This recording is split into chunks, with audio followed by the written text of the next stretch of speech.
present Kenneth Williams, Clement Freud, Peter Jones and Aimi MacDonald in just a minute. And as the minute waltz fades away, here to tell you about it is our chairman, Nicholas Parsons.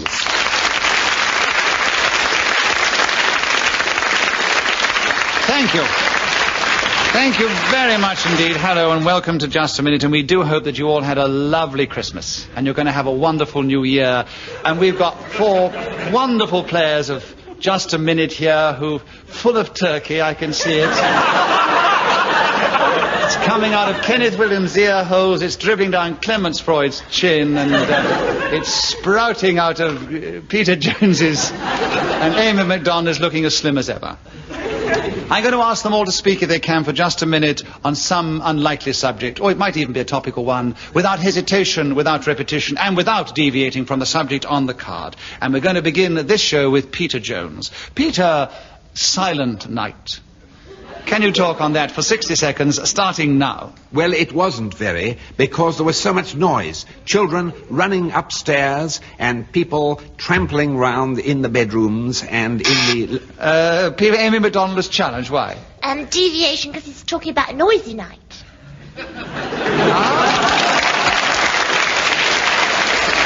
A very good challenge. The audience applause convinces me that you have a correct challenge, so you gain a point for that. You take over the subject of Silent Night, and there are 50 seconds to go, starting now. When all is quiet and you look out and the sky is sparkling with stars, and you hear in the distance a choir of angels singing, Silent Night, Holy Night. All is calm. Clement Freud is challenged. All is... Repetition of night. There are 37 seconds with you, Clement Freud, having gained a point, and the subject starting now. One of the most boring conversations I ever had in my life. Peter Jones is challenged. I don't want to hear the most boring conversation you've ever had in his life.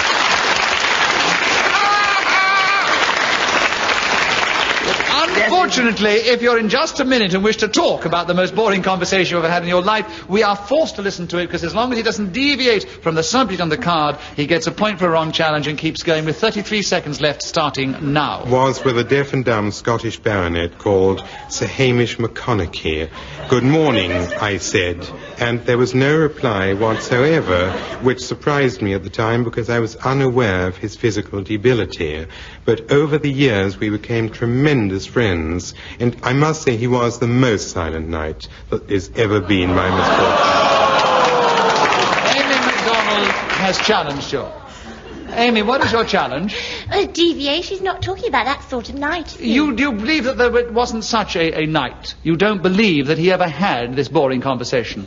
No. No, not even in his imagination. No, I don't believe that this night exists. If he does, perhaps he would write in, and I will award the points to Clement Freud next week. How can he write in? He can't hear us.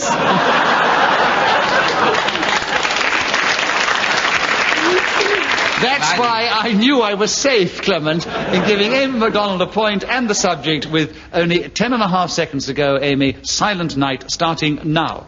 One day I came home from work, and you know how it is, I was really raring to go. And I got on the telephone, and I rang up all my friends, and I said, come round and let's... Those who follow the game will know that after 60 seconds a whistle is blown by Ian Messiter, which tells us that we have no more time for that round, and whoever is speaking at that moment gains the extra point. It was Aimi MacDonald, so we will never know what happens when she's raring to go. But she does have a lead over everyone else at the end of that round. And Kenneth Williams, we're now going to hear from you. About time. The subject is a very personal and topical one, St. Nicholas. St. Nicholas, 60 seconds with you, Kenneth, starting now. Well, as Clement Freud will enlighteningly tell you, he was a German, and the hair shirt which he habitually wore was found in the end to have become parasitical to the flesh. That is to say, it was actually growing on him.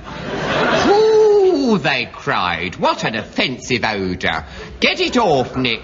because they was always calling him by these shortened versions of the name. He hadn't got the kind of dignity or persona that you would call ex cathedra, so naturally they always did address him in these endearing terms, and they ripped it off. Well, there was a terrible scream, and he shouted, "Help!" you see. Actually, his words were aidez-moi, because he used the French version, you see. Clement Freud is challenged. Why? Deviation. Why? Well, if he was a German... He couldn't have been...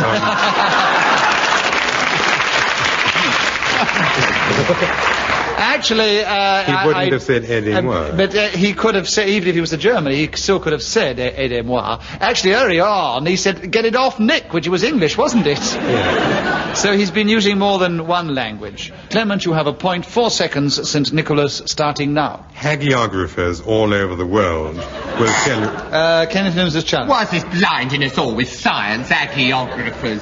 What's this mean? I don't know what he's talking to, you know. Well, it is in English, at any rate. You were spouting German and French. And yes, I know. He wasn't deviating from the subject of St. Nicholas. Clement, you have a point and 2 seconds on the subject starting now. St. Nicholas on the 5th... Clement Freud was then speaking when the whistle went, so he has taken the lead at the end of that round, and Aimi MacDonald is now in second place. And Clement Freud, will you begin the subject Goodwill? Will you show some of the goodwill that we all expect at this time of year in 60 seconds, starting now? When you buy a downtrodden cafe on the Great West Road, for which the lease is £4,593, there's always a sum which the estate agent expects you to pay in respect of goodwill. The fact that no one has ever been in the establishment, that hardly anyone is likely to go there, that it is now on a bypass around which no one ever turns up, is beside the point. Goodwill, they say. Peter Jones has challenged. Why? He just said it was beside the point, so it must be a deviation. Which is Must be. He said it's beside the point. Yes, what a difficult challenge. This one I will have to put to the audience because No, it might... give it to him. Give it to him. Well, I've got to be fair. It's the season after of all, goodwill. it may I'd like be you to give beside it the point, but at the same time, he was This not... is the season of goodwill. I would like you to give it to him. All right, Kenneth has given you a point. You've given one to Peter Jones. Actually, I don't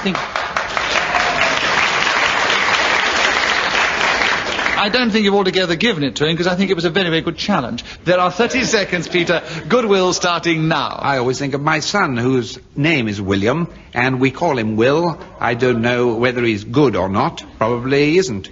At least. Kenneth Williams. If he said he's not good, then why call him Goodwill? I mean, it's ridiculous. The whole thing is ridiculous. Yes, far-fetched, tendentious. Yes. Tendentious indeed. Yes. And therefore totally Hesitation. alien to the spirit of goodwill, which is what we're discussing. I agree with that. Nice. So you have... Lovely chairman, beautiful fellow. What a change. 23 seconds on Goodwill with you, Kenneth, starting now. This is the true reciprocity of human understanding. When we say, oh, lovely to see you, have a cup of tea and an aspirin, we are not plugging anyone's trademark. Oh, no. We are doing what in England has become habitual when we want you to unbend, unwind, let your hair down.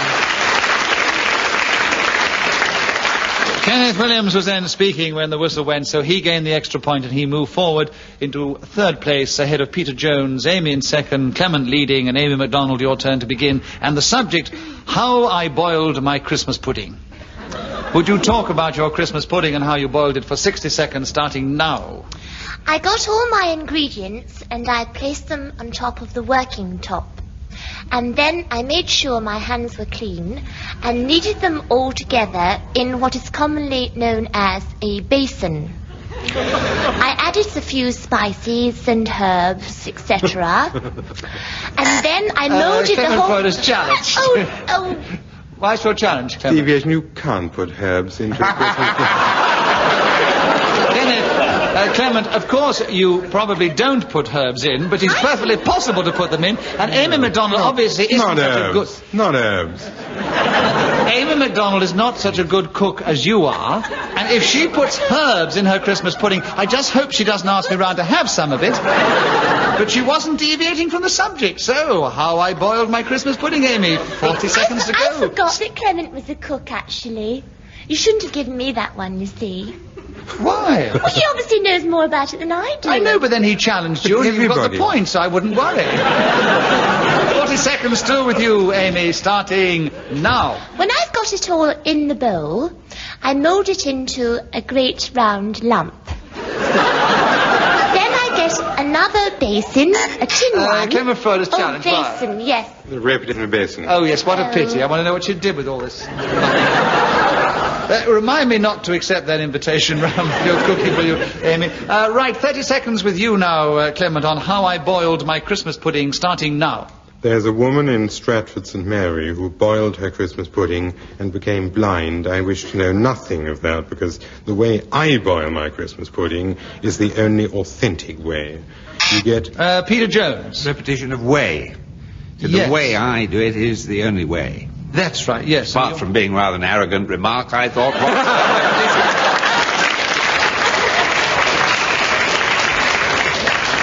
I give you 1 point for a correct challenge. I can't give you one for arrogance of your opponent. There are 18 seconds on how I boiled my Christmas pudding, Peter, starting now. Well, it is in the past tense, you notice, so I can describe the act of putting the saucepan on the gas stove with a portion of water in it, which has to have bits of metal to keep the basin from hitting the base of the pan. Now...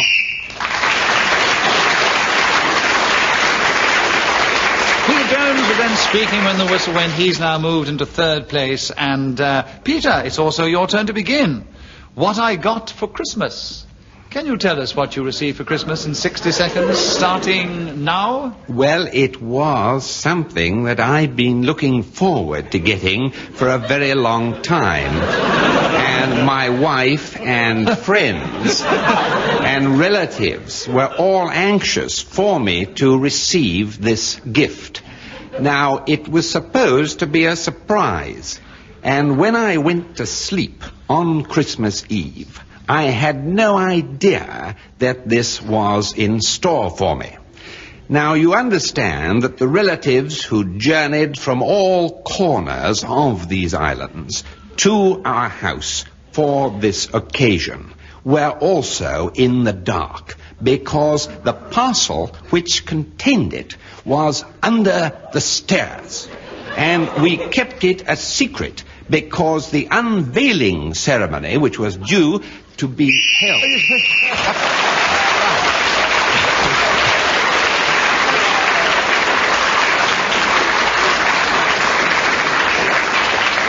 We will never know what he got for Christmas.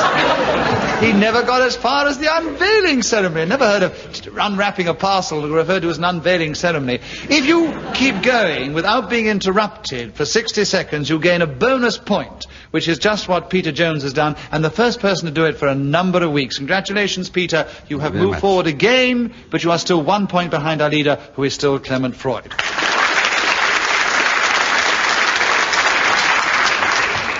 Kenneth, will you begin? Party games. Can you give us some information, a few hints, or some inside knowledge on that subject in 60 seconds, starting now? Here's a pencil and pad, and you won't find it bad. These are games that we all of us know. Pass them on as you write them, and add infinitum, and it's just party games. Make a good party go. Which was what someone once said to me on this subject. Now, hide the thimble. Quite amusing. Postman's knock. Very interesting. And the marvellous pin cushion. Now, this is probably the most intriguing of all. You have this playful instrument, which is designed so that without being obvious in any way, there is a prick which will be felt on a certain occasion when you manipulate a tiny piece of wire. Now, you'll get somebody who's tremendously dignified to sit in this place, and then you press it, and they go, oh, yeah! And as you said, press it, Clement Freud pressed his buzzer. What's the challenge, Clement? Hesitation.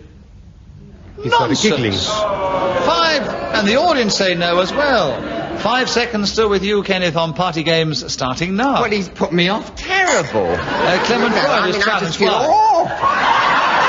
I feel terrible. Clement, what was your challenge that time? Deviation. That Why? had nothing to do with party games. It does. He was just going off and said he'd put me right off. It's one of those things. He was put right off, but he was still on the subject of party games. Some party games put you right off. There are 3 seconds for you, Kenneth, on party games starting now. Another kind of party game is when Lord... Peter Jones has challenged. Why? Repetition of another. He said another earlier on when he was describing the second game. That's perfectly correct, Peter. You have 2 seconds on party games starting now. Get in a circle and... Peter Jones was then speaking when the whistle went. He's now taken the lead over Clement Freud at the end of that round. Aimi MacDonald and Kenneth Williams are only a little way behind, equal in 3rd place. Clement Freud, your turn to begin. Pick-me-ups. We had to have a question about food or drink for you, Clement, and this is obviously a topical one. Will you talk on it for 60 seconds starting now? Having had a particularly bibulous Christmas, I went to a doctor who said, "Open your mouth, put out your tongue," and he then looked at it and said, "If I were you, I wouldn't put that back." Left me in a particularly distressing situation, so the following day I decided to partake in a small exercise. My butler and I went into the withdrawing room, where each of us had a bottle of whiskey, which we drank, after which he went out and knocked on the door, and I had to guess who it was. This needed a pick-me-up of a very strong kind, and Worcester sauce, raw egg, Tabasco, red pepper, cayenne, salt, lemon juice, and vinegar were suggested to me but rejected almost immediately and out of hand, because sterner and stronger stuff was quite clearly required before I would regain the equanimity with which I faced life in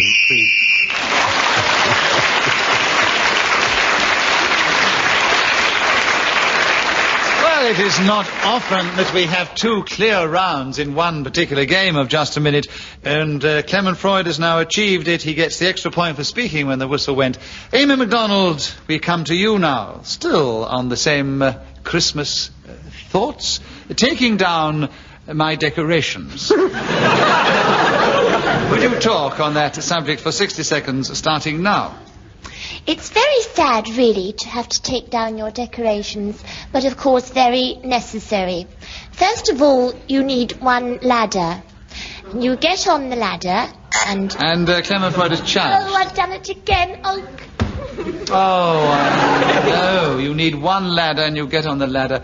Oh, dear, well, maybe you'll get back, Aimi, but you did... I'll catch him out. Yes, I'm sure. It's 47 seconds with you, Clement, on taking down my decoration starting now. walking into a famous West London store and carrying on my left jacket pocket both the insignia of the Victoria Cross and that of the Victoria... He got that. Got you. You, Victoria. Yes, definitely. I thought you were going to challenge on the fact that it was deviation because he hadn't got a Victoria Cross. That's why I was asked to take them down. Yes, that too. It's all right. 37 seconds on taking... I realise that, but I hadn't got as far as saying it. 37 seconds on taking down my decorations, Aimi, starting now. I climb up the steps and first of all have to unhook the balloons. To do this, you need a very small object with a little hook on the end of it in order to get the tacks out. This takes an awful lot of time. Clement Freud is challenged. There's no tax on balloons. The tacks were in the wall holding up the balloons as far as I can I'm make out. sorry. I mean, I know the government has gone berserk.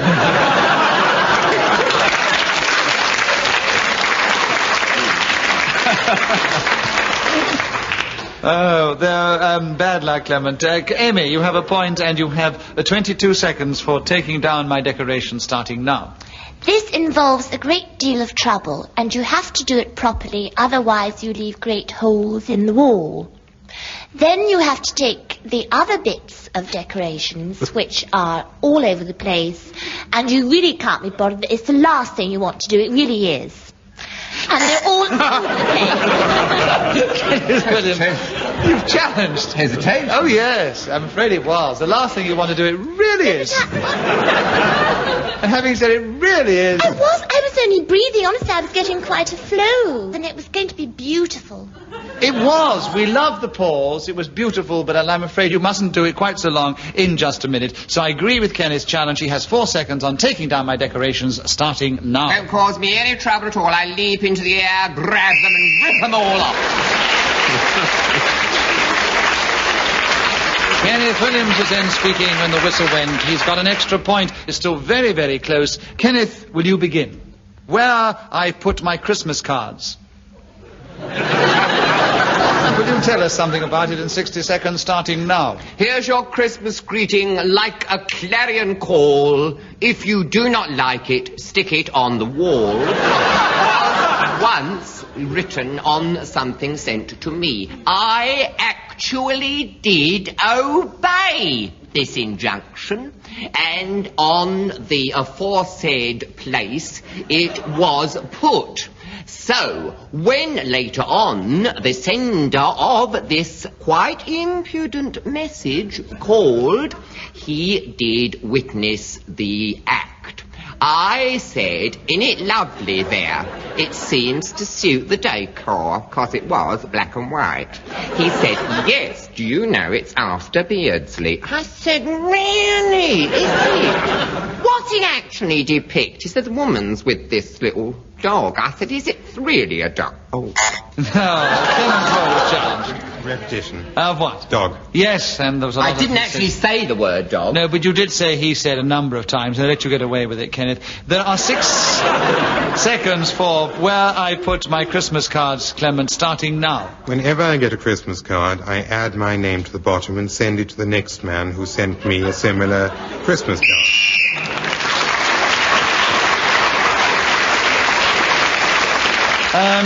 Clement Freud, my New Year resolution.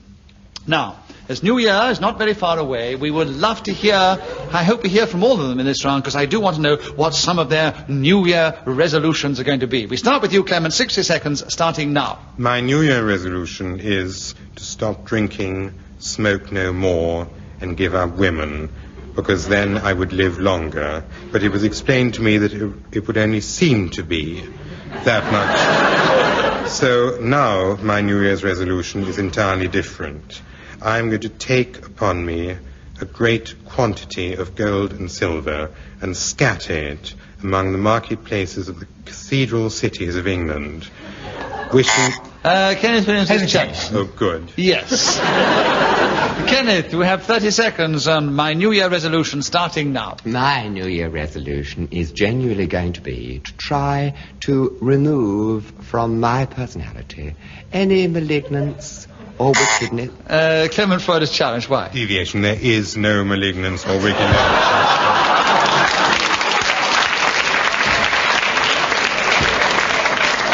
You can't resolve to do the impossible. Now, if I was to say that was an incorrect challenge, it would be very, very unfair to Kenneth. Put it to the audience. No, I can't, because they believe with you. They just clap that Kenneth hasn't got any malignance, but we want him to keep the subject. And as you're well in the lead, I think you can afford to do it, don't you? Let him keep the subject. Yes, let him keep the subject. All right, my New Year resolution is still with you, Kenneth, and there are 21 seconds left, starting now. Resolution to forget hindsight and foresight, and like a puppy, throw yourself onto the new mown grass and just enjoy that moment. Stop thinking of the future, what's behind you, and the road.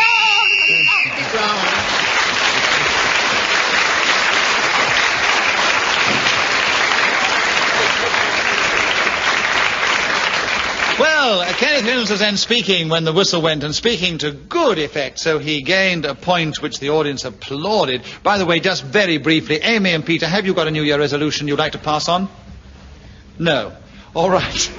I will give you the final score now, because I'm afraid we have no more time to play. Just a minute.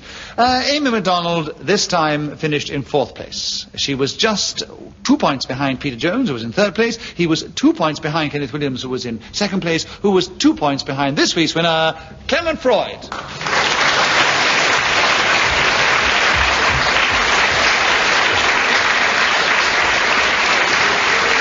We do hope you enjoyed this edition of Just a Minute. And before I go, may I say, from all of us here, a very, very happy new year, and until we all meet again, goodbye.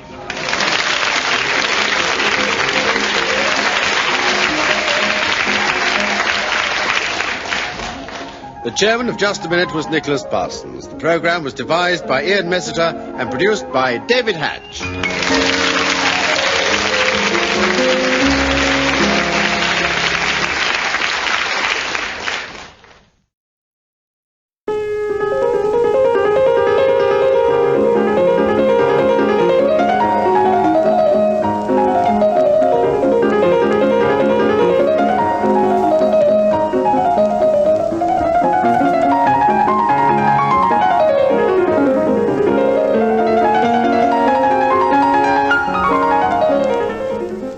We present Kenneth Williams, Derek Nimmo, Clement Freud and Andree Melly in Just a Minute. And as the minute waltz fades away, here to tell you about it is our chairman, Nicholas Parsons.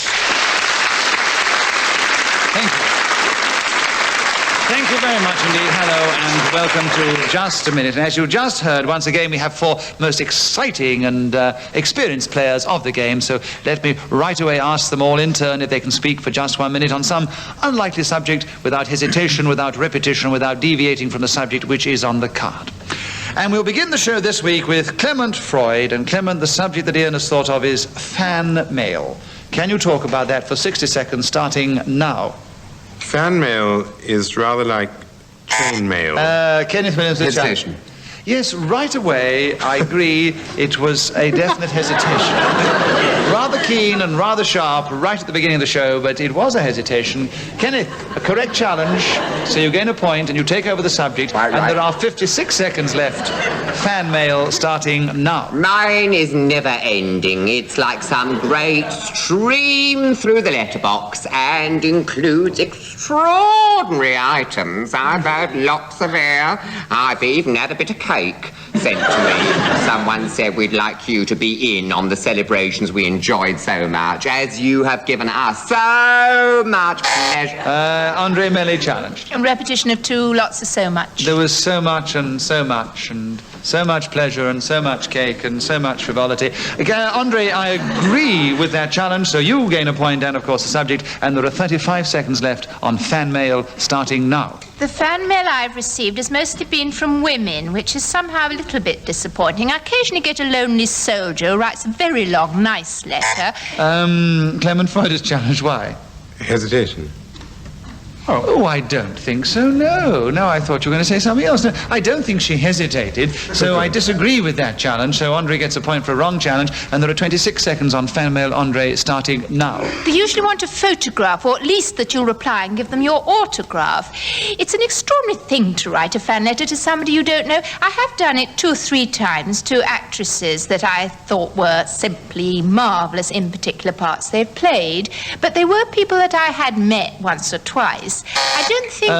Derek Nimmo has challenged. Written letters once or twice, didn't you? Yeah, did I? Yes, she wrote letters, and that's right, and That's you met good, them isn't it? once or twice. So, Derek, a correct challenge for you, and there are 6 seconds on fan mail starting now. I did once receive a fan letter. It was from a Miss Mary... Clement Freud has challenged. Why? The subject is fan mail, not a fan letter. Yes, but you see, a fan letter is part of your fan mail. So that was an incorrect challenge. I disagree. Again. Derek has... You tried to get in very cleverly before the time. I tried to challenge. And so it was a good challenge. But I disagree with it. So there are 4 seconds on fan mail with you, Derek, starting now. One of the most enjoyable things on long summer evenings is to shove a shilling stamp on an old tiny stand, put it in the letterbox. After 60 seconds, in Messiter blows a whistle that tells us the time is up, and whoever is speaking at that second gains the extra point. It was Derek Nimmo who's got a commanding lead at the end of the first round, and it is so nice in the first round of the show to have heard from everybody for once. Derek, we'd like you to begin the next round. The subject is anything I like, and would you talk about anything I like for 60 seconds starting now? Anything I like is really rather a comprehensive question to be given to one, isn't it, really? Because I think I can talk Clement about... Freud is challenged. Why? Deviation. Why? Well, it's not. It's an answer.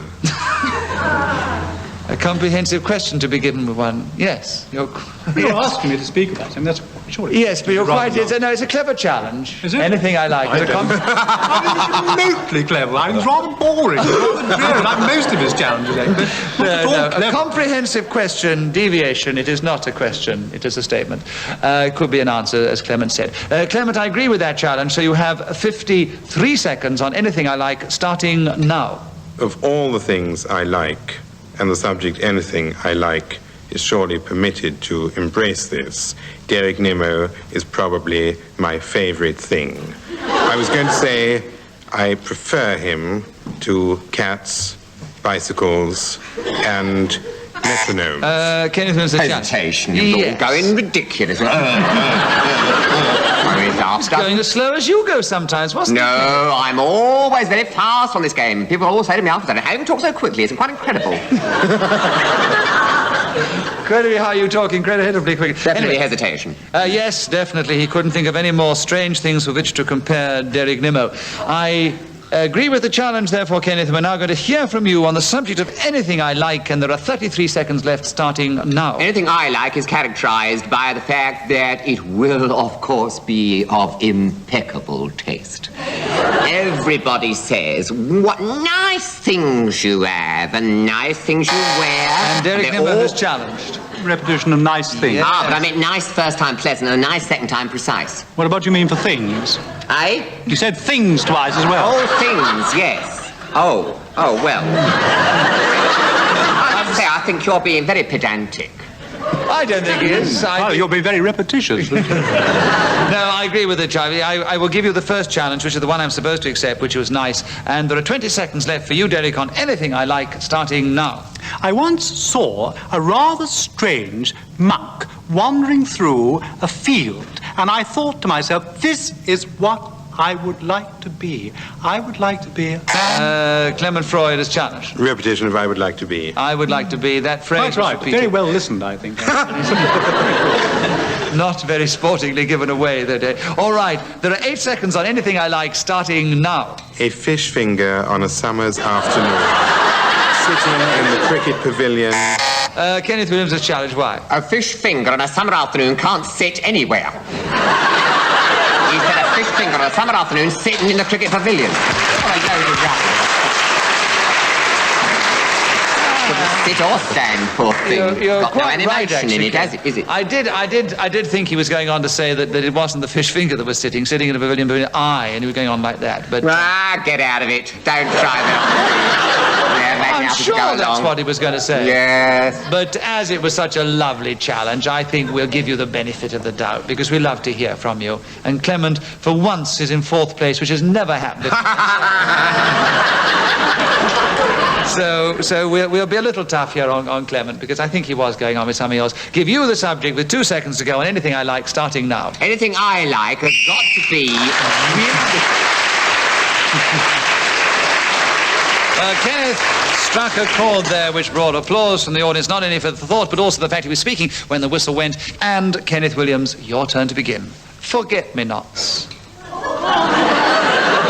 Can you talk about forget-me-nots for 60 seconds, starting now? Well, under the botanical name, I think they're myosotis. They're very pretty little things, and I must say, you know, this idea of the token meaning that you will not forget the person who gave them to you is beautiful and rather charming, and could be said to be almost adumbrated to the idea of consolation. And perhaps there in that tribute lies the very thing for which we're all searching on this road to which we...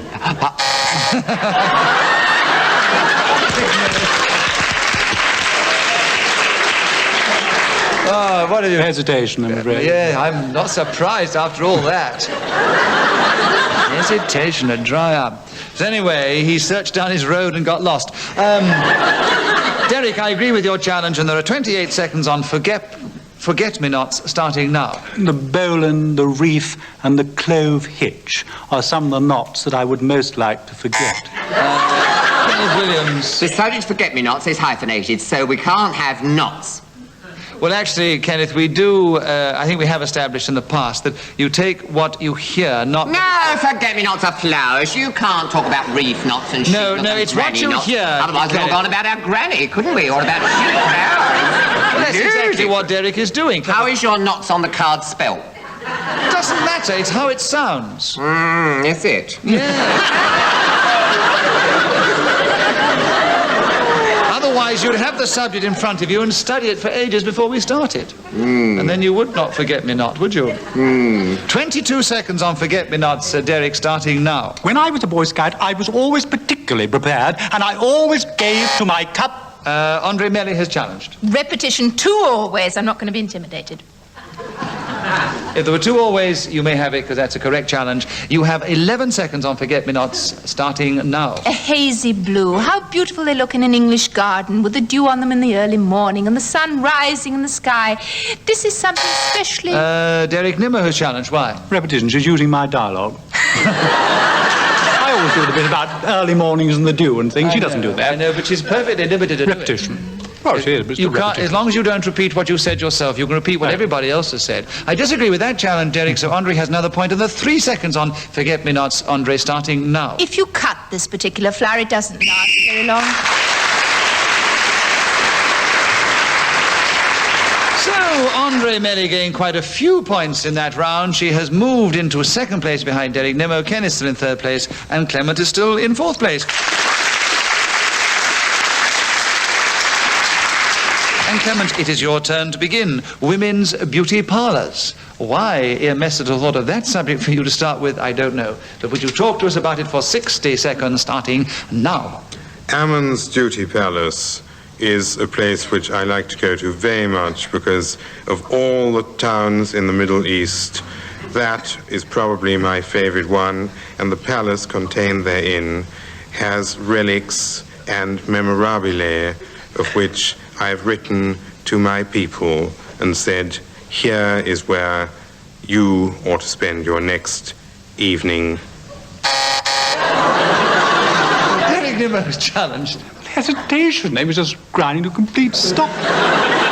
Yeah, I think we were all fascinated to know what on earth he was talking about. Deviation, hesitation. Yes, but we'll have him for hesitation. Why deviation? No, I think it's disgraceful the way of picking on people's mannerisms. Good gracious, I mean. I know. Certain weaknesses.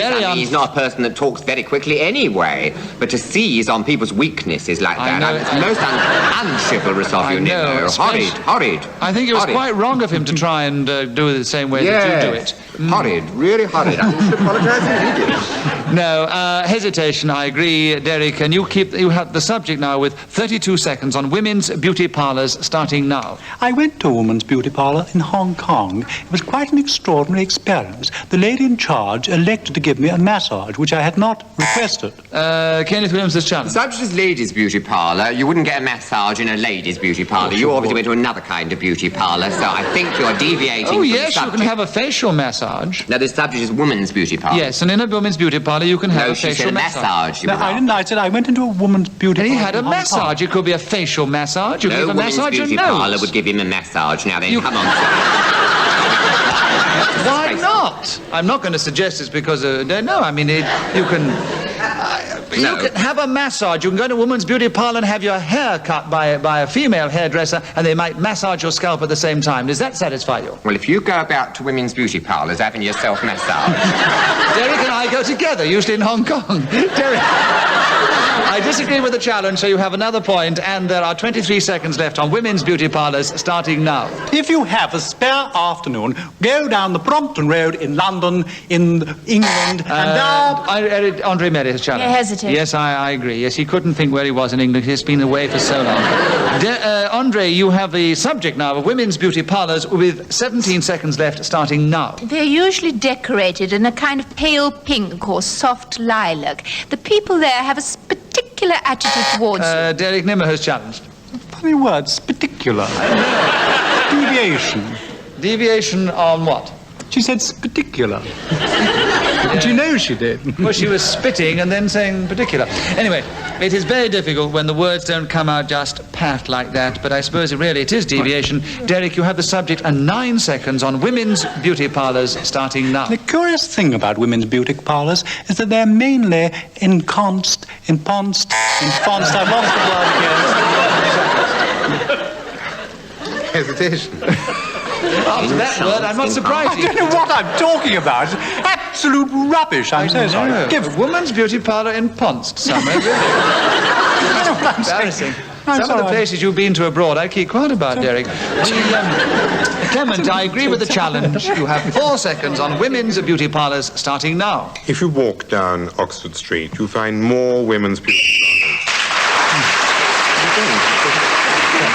Clement Freud was then speaking so he now has leapt forward to 3rd place alongside Kenneth Williams. Andree still in 2nd place. Derek's way out in the lead. Andree, your turn to begin.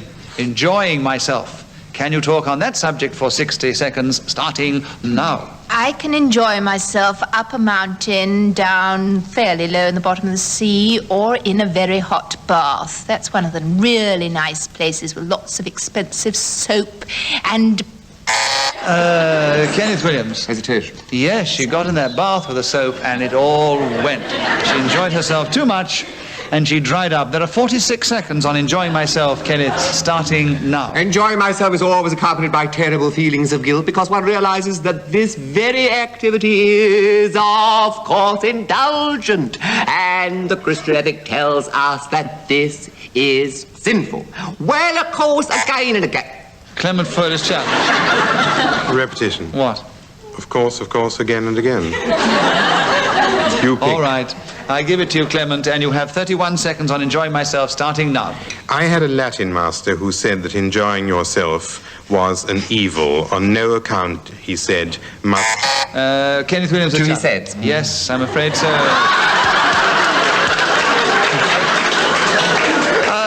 The laughter is because Kenneth gets so excited when he gets one back at somebody who's done it to him previously. Kenneth, you have the subject back now with 24 seconds on enjoying myself, just that you look like now, enjoying yourself, starting now. Of course, this is sensational. Clement Freud is challenged. It's the 3rd, of course. I'm not going to give it on this occasion because he was really trying to get going and he was enjoying himself as well. And so I won't give a point. Is that... When you try to get going, it doesn't matter what you do. I'm not going to give any of you rulings. I'm just going to be generous. This is fascinating. How dare you challenge the chairman of the game? I mean, it's blatant, isn't it? It's just blatant. I mean, we must have authority, Clement. You cannot fly in the face of authority. Kenneth Williams was enjoying himself, and the audience, therefore, were enjoying themselves. I'm just not going to count anything for that and say he starts again, and there are 23 seconds left, starting now. Well, of course... Oh.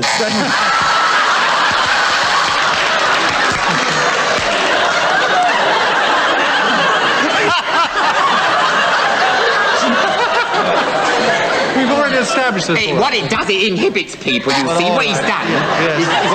He's done that. Look, but the point is, if I can't give it to Clement Freud, I can't give it to Andree Melly, who challenged him, so off you go again, Kenneth. 20 seconds left, starting now. Throwing one's legs in the air on a wet lawn and lying in a bath perfumed, or standing in the sunlight at an open window, looking across to fields and smelling new mown hay.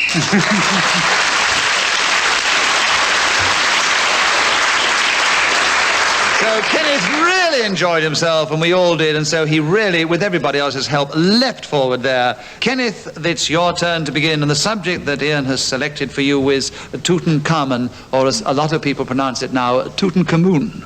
And I find it very difficult when you have to say Tutankhamun's tomb. It doesn't sound quite right. So, Tutankhamun, 60 seconds, starting now. There was a letter in the paper about a taxi driver took a party of Americans on a journey, and when they got out, they said, "Where is the boy king and all the gold?" And... Clement Freud is challenged. Deviation. Why? Americans don't speak like that. I know, but he was actually not. He was not doing. He didn't establish he was doing an impersonation. He established to me he was only saying. Quite right. Thank you. He was saying what the Americans said. Exactly. I mean, after all, not giving a performance. Exactly, and because if they'd been speaking, if they were Italians, if they were Italians and he'd done it in Italian, it would have been very difficult, wouldn't it? Because he doesn't speak Italian. Yes, that's right, Nick. No. So I disagree with the very tough but clever challenge, but there are 50 seconds for you on Tutankhamun, Kenneth, starting now. And it transpired that they were at Tutankhamun because their expression, you see, was interpreted wrongly by the driver, who thought they said Tutankhamun and took them there. Nimmo has challenged. Deviation, they didn't say anything like that. They said, where is the boy king? Actually, you did at the beginning say, they got in and said, not with an American accent, but they said, will you take us to the boy king, or where is the boy king? No, I didn't. I said they got out when he drove them there and said, where is the boy king? Because Tutankhamun had no sign of any boy king. That's right.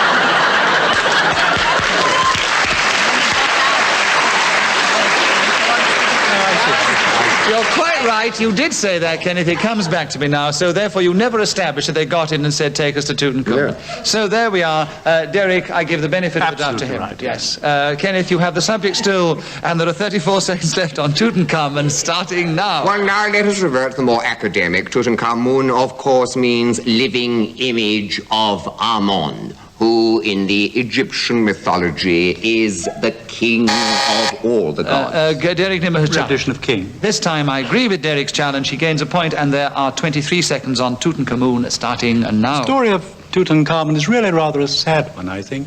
Like most Spanish ladies, Carmen was particularly beautiful when she was young. But through eating a lot of fatty food, in particular fish fingers, she put on enormous amount. You've challenged, Kenneth. Why? Deviation on a number of points. Well, would you count to give us one of those points, Talent? Because no matter how it sounds, Carmen is not on that card, no matter how it sounds. Oh, we've been through all this with our blues, Kenneth. We probably all know that Carmen is not... It's one word, dearie, and he said Carmen. But we have established it is how it sounds. All right, it don't sound like Tutankhamun. It just sounds like Carmen. You've established it for us. You said it doesn't sound like Tutankhamun. Carmen doesn't sound like Tutankhamun.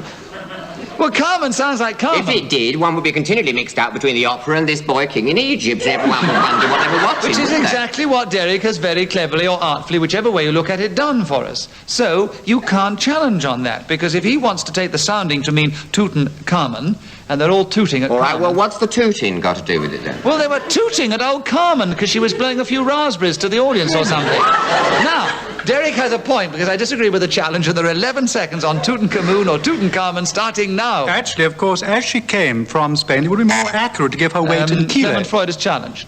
2 actuallys, and... Yes, I'm afraid, repetition, There's only one actually. No denying that, is there? You can't get away from it. Would you like to take over for a minute, Kenneth? Clement, you have the subject, and there are 7 seconds left on Tutankhamun or Tutankhamun, starting now. When I went to this Glaswegian fun palace, my bumper car was number 210, and at the end of the allotted time... Kenneth Williams has challenged. Deviation. I mean, it's nothing to do with an Egyptian sun god. We've got Glasgow fun palaces, didn't we? And all this bumper car. Just a minute, Kenneth, you can keep quiet. Well, what is it, Clement? My bumper car was number 210, and at the end of the allotted minute... No, that is no. I will accept Tutankhamun and this Spanish lady Carmen, but I will not set Tutankhamun. In Glasgow? Tutankhamun. Oh, I see. Yes, it was a sort of Scots one. But you didn't establish that the man had a Glaswegian. If you said Tutankhamun, you know, but you didn't put on the Glaswegian accent. You kept interrupting me. No, if you'd done it with a Glaswegian accent, and even said, no, shut up, all of you. You don't need to do it with an accent. What was that accent you was using? Did you say? If you had established that the man was speaking... Shut up, Kenneth Williams! If you had established that the man was speaking with a Glaswegian accent, I would have given it to you, but you didn't say he had a Glaswegian accent, therefore I give it to Kenneth, and he has half a second on Tutankhamun. Why did Kenneth's one not have... Shut up, you're an American accent! That's what I want. Kenneth Williams has a point and half a second to go, and I think we have to wind up after this half second, starting now. 18th dynasty in the Egyptian royal line.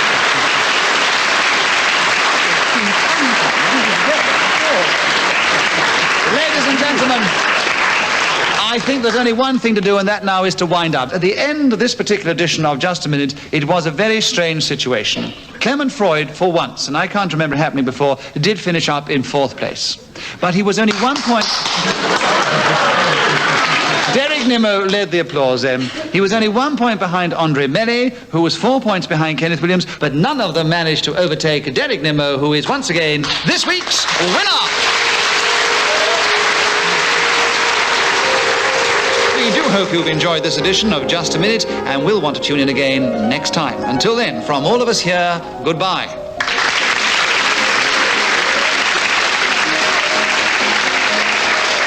The chairman of Just a Minute was Nicholas Parsons. The programme was devised by Ian Messiter and produced by David Hatch.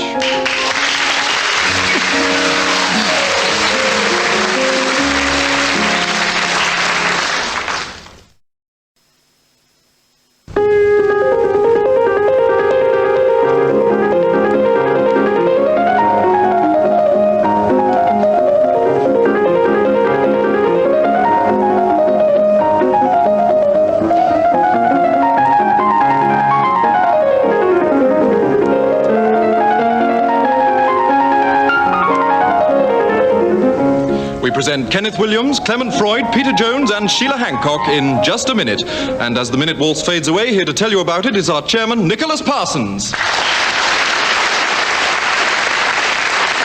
you.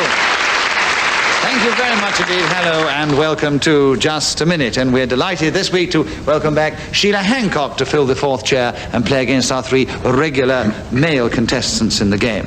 And just to remind you, I'm going to ask them to speak as usual for just 1 minute on some unlikely subject, without hesitation, without repetition, and without deviating from the subject which is on the card in front of me.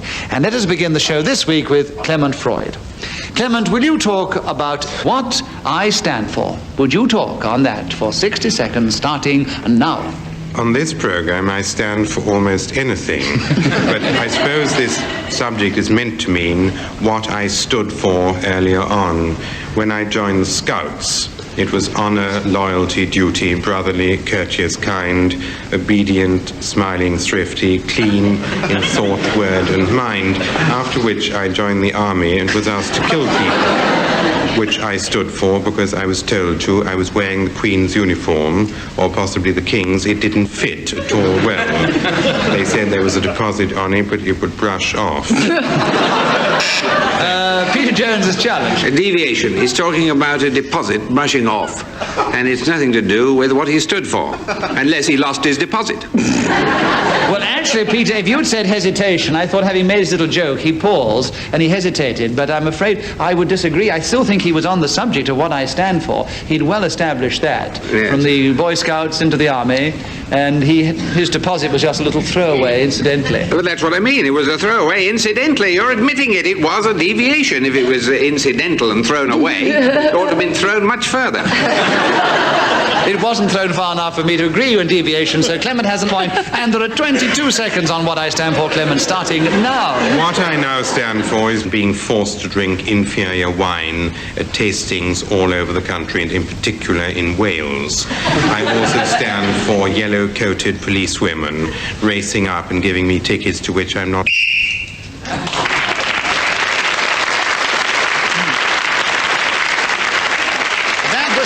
Tells us that 60 seconds is up, and whoever is speaking at on that particular moment, of course, gains an extra point. On this occasion, it was Clement Freud. In fact, he's the only one to have any points in that round, so, of course, he has a commanding lead. Clement, would you like to... No, Sheila, will you begin the next round? We haven't heard from you yet. Sheila, the subject of titles, will you talk on that for 60 seconds, starting now? Sir, my lord, my lady...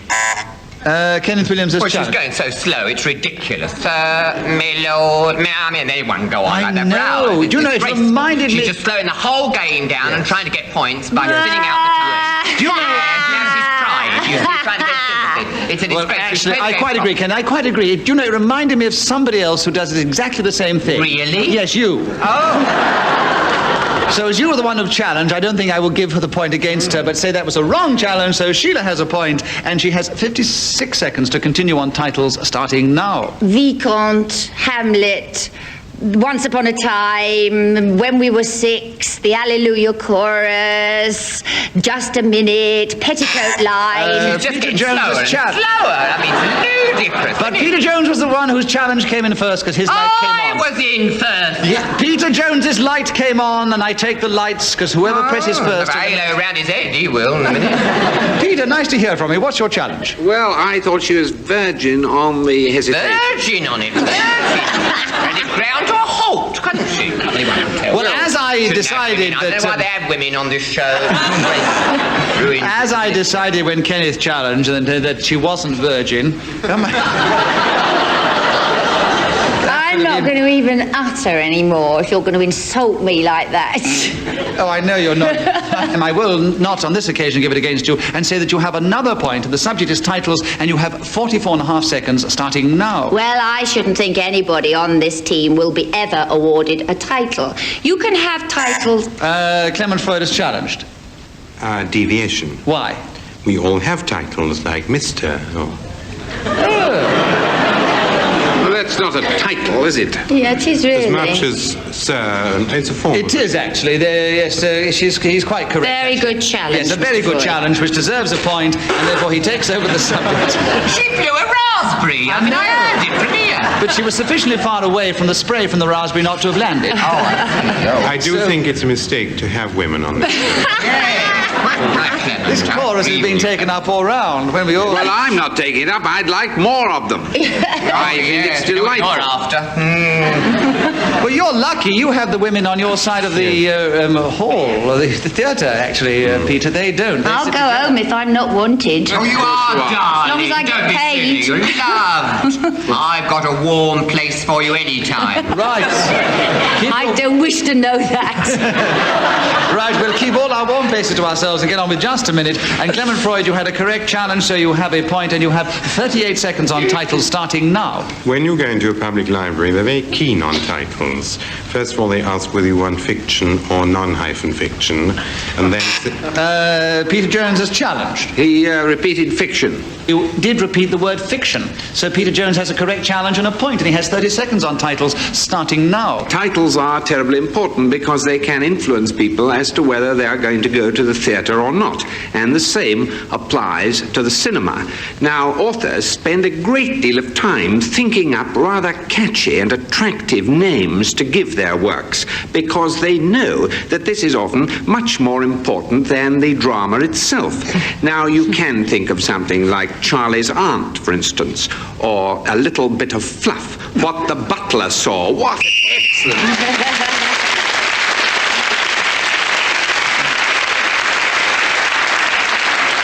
Peter Jones kept going magnificently on titles then and gave us quite a few into the bargain, and you have now gone into second place at the end of that round. And Sheila Hancock, will you begin the next round? Making the best of it. There's a involved subject to talk about, which Ian Messiter has decided to land you with. But will you go on it for 60 seconds, starting now? Well, this seems to be something that you have little or no choice about. I agree with Bertrand Russell that life is horrible, horrible, horrible.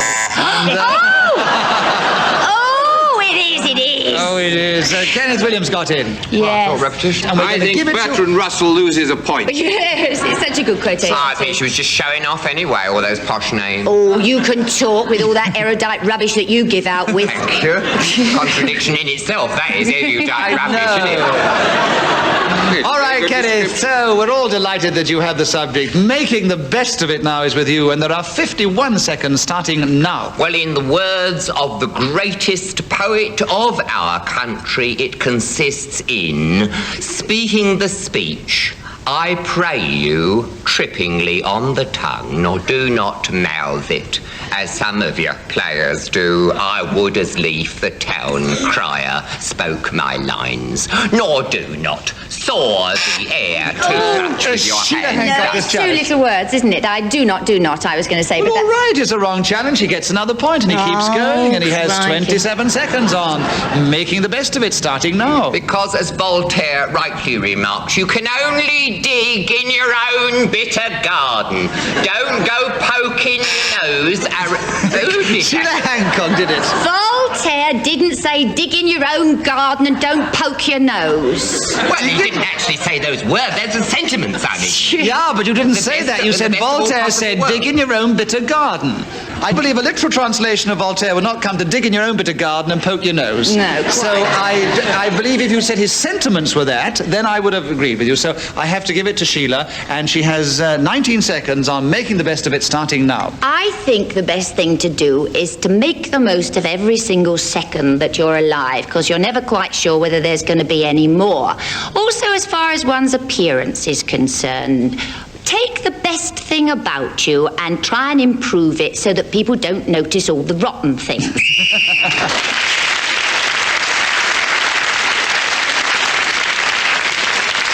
Well, that thought of Sheila's kept her going until the whistle went. She gained the extra point, and she's now in second place, ahead of Peter Jones, but still behind our leader, Clement Freud. Kenneth's moving up in fourth place. It's still anybody's game, and Clement, we would like you to begin the next round. The subject, autograph hunters. I'm sure Ian Messett has thought of this particularly for you, but would you talk about it for 60 seconds, starting now? There are in this world a very large number of people who collect autographs and, I suppose, metaphorically hunt for them. The important thing to remember is they never hunt for autographs for themselves. It's always for a niece. Peter Jones has challenged. Hunt, he repeated hunt. Well, he'd only just started. He hadn't got underway. He's got underway to the extent of 14 seconds, and he's very clever the way he keeps going, so I think it was a very good challenge. Excellent. Excellent, yes, you are. 46 seconds for you, Peter, on autograph hunters, starting now. I'm always surprised that they concentrate on entertainers and people in the theatre and television, because, of course, I believe... Clement Freud. Did I buzz? I'm sorry. Yes, you did. I did. You sometimes buzz and try and think of a challenge afterwards, which is very clever. No, it didn't no. come off this time. No, I didn't. Peter, you have a point for an incorrect challenge and 37.5 seconds on autograph hunters, starting now. I suppose, in a way, this is a good thing, because if they really concentrated on people of some importance in the world, like brain surgeons and great statesmen and so on, they would slow up their work to such an extent that the world would grind to a halt. So, in a way, it's much better that they should use up our time in this way. Now, I have been asked very often for my autograph because someone has said, is he anybody, as I've come out of a theatre, and someone else has replied, no, but he seems willing.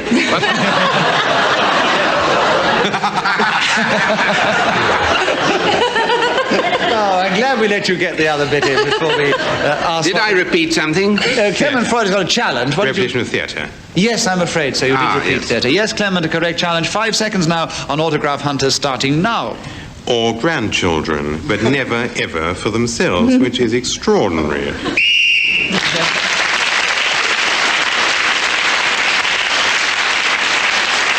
At the end of that round, Clement Freud increased his lead. Peter Jones moved into second place. Sheila stayed where she was, and so did Kenneth Williams.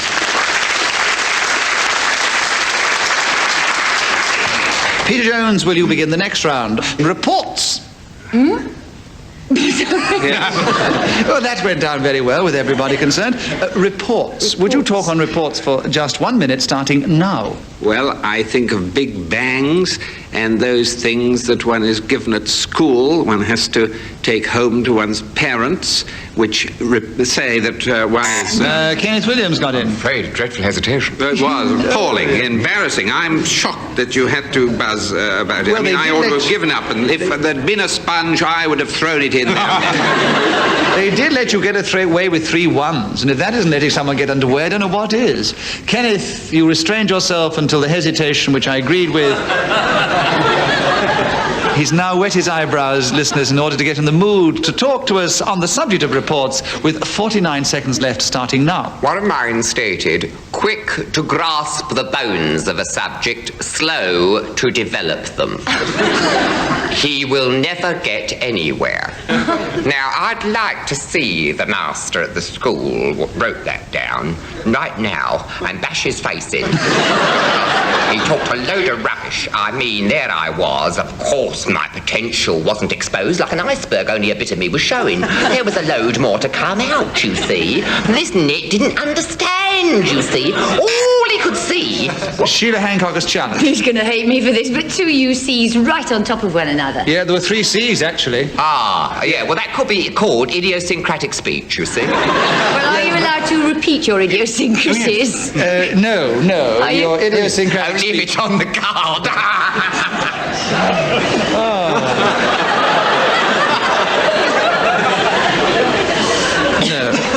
You can only repeat your idiosyncratic gestures, just as Kenneth has done. There are 17 seconds on reports, Sheila, with you starting now. I used to face these with fear and trembling when I was a child. We weren't allowed to open them till we got home, and I used to stand there shaking while Daddy... Peter Jones has challenged. Repetition of used. He used to shake, and she used to bring them home. Yes, she used to, didn't she? Yes. Rotten thing, you. That's a tough challenge. All right, Peter, but it's a correct challenge, and I have to be fair within the rules of the game. You have 6.5 seconds on reports starting now. Could try harder, not good at movement, and should be better at games than he is.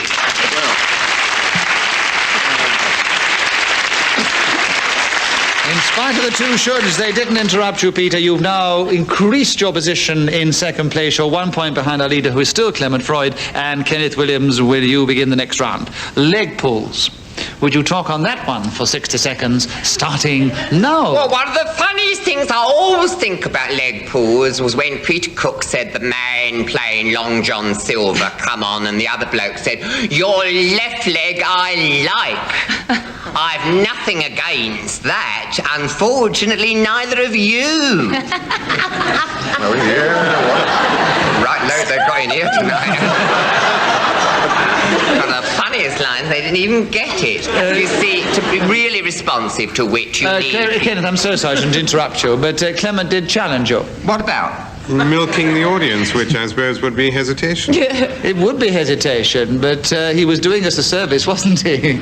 But still, I have to be fair in the rules of the game. He very definitely hesitated. I'm sorry, Kenneth, because we would like you to carry on with your leg pulls, but Clement was correct. I wasn't hesitating, I was deliberating. There's nothing in the game says you can't deliberate. There's nothing in the game says I could pandiculate here. I could pandiculate like mad. There's nothing in the game. As a matter of fact, I suffer from gomphosis. It should be stated categorically right now. Everyone should know that I've got gomphosis.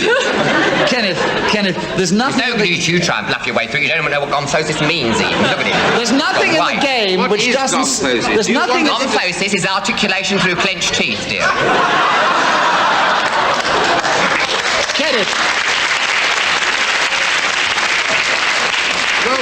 Kenneth, there's nothing in the game which says that you should shut up on occasions and let the chairman have his say. But Clement Freud is in the lead, and he's in a generous mood, aren't you, Clement? No, he's not. So in spite of that, I'm going to give it to you, Kenneth. Because you did milk the audience, but you did it for a purpose, and you have 39 seconds now to continue with leg pulls, starting now. Well, you couldn't have done it with Sarah Bernhardt, because she had a wooden one, and I believe played Hamlet with it on the stage, because she couldn't have left it anywhere else, could she? She had to bring it on with her. It was keeping her up, so to speak. But she did get in this railway carriage, and this bloke did say to her, here, have you got a ticket for Bournemouth? Well, now she hadn't, because she simply wasn't going that way. And so naturally, she just produced this slip of paper, which was given to her by the station master at Crewe, and said it would see her through any kind of trouble she was up against. Little did she know he was having her on. Clement Freud is challenged. Repetition of up against. We had up against with Peter Cook early on. Oh, yes. The right leg had nothing up against it, didn't it? No, it didn't. What is it? The line was, I have nothing against it. Unfortunately, neither have you, so there's no up against it. Right, thank you very much, Kenneth. That's what I wanted to say. So, you've proved that it was an incorrect challenge, and you have 6 seconds to continue with leg pulls starting now. I had mine pulled on the film set when they said your voice is unacceptable to the film. It's going to be all dubbed by someone else. Clement Freud is challenged. Just before the whistle, Clement, what is your challenge? Repetition of film. Kenneth Williams has another point, and he has 1 second to go on leg pulls starting now. I never said nothing of the kind.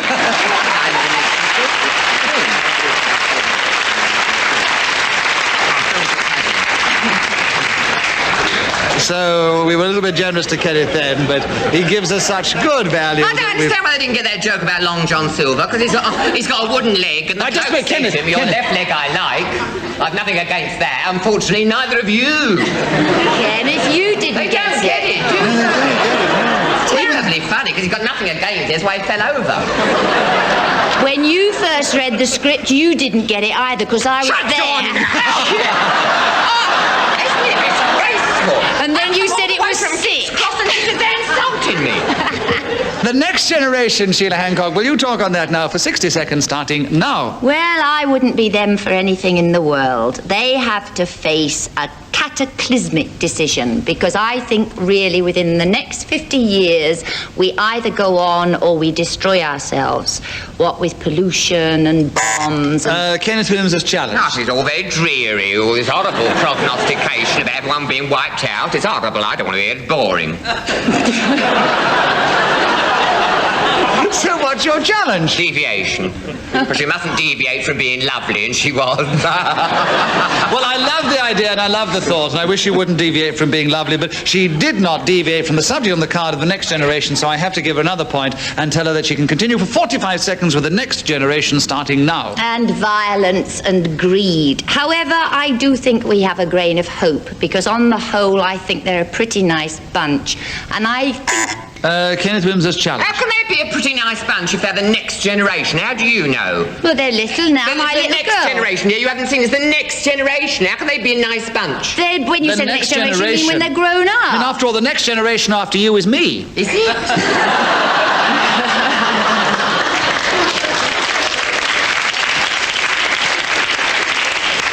In that case, Sheila was right. The witty remarks they don't laugh at, do they? She did have 3 I thinks, you know, which you overlooked. But I have to accept the first challenge, and it was not. It was incorrect. So Sheila keeps the subject, and there are 36 seconds on the next generation. Sheila, starting now. I don't want to sound idealistic, but Clement Freud is challenged. Deviation. She couldn't.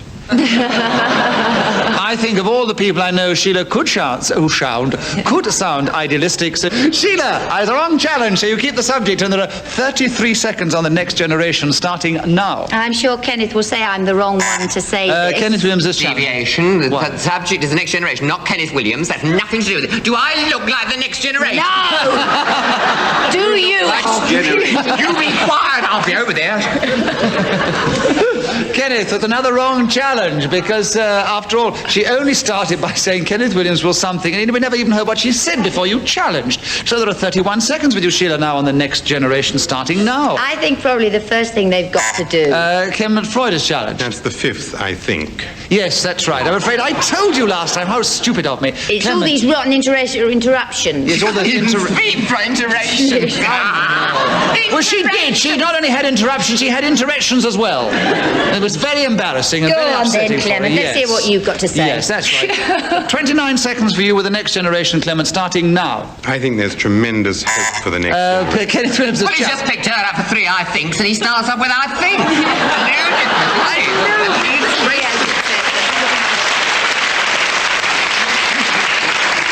But Kenneth, he had not said I think yet. Well, nevertheless, everyone's fed up with I think. That woman over there is nodding off with it. Maybe she was thinking as well. But you've got to be careful. This is the last round, and up to that point they were equal. And now, because that was an incorrect challenge, because he hadn't said I think before, Clement has a lead now of 1 point. So do watch it. Because over who? Over you, Sheila. Oh, yeah. You moved the next generation. With Kenneth's incorrect challenges move you forward very rapidly behind him. Clement, you have 27 seconds on the next generation starting now. I am firmly of the opinion that the 1980s and 90s hold a tremendous future for the young people who will go to school and university in those years. I think the country will... Sheila Hancock. Yes? Oh, what was it? What's the challenge? Repetition of I think. I think. Oh, did he hear that? That's right, so I think we're going to have some fun. Yes. Oh, it's getting close. I can hardly keep a seat. Do you want to go somewhere? Go on. How many points you got? There are 15 seconds left, Sheila, on the next generation starting now. Possibly the first thing they have to do is to care more about other people than themselves, which seems to be the backward trend at the moment. Women have a great future in the next generation because of what we are doing in this one.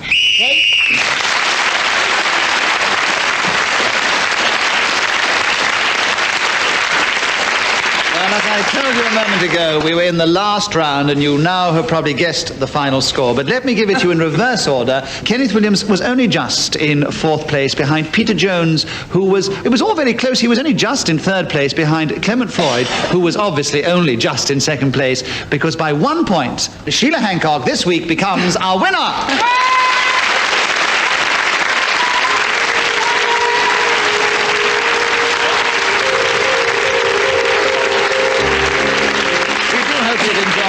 This edition of Just a Minute. From all of us here, goodbye.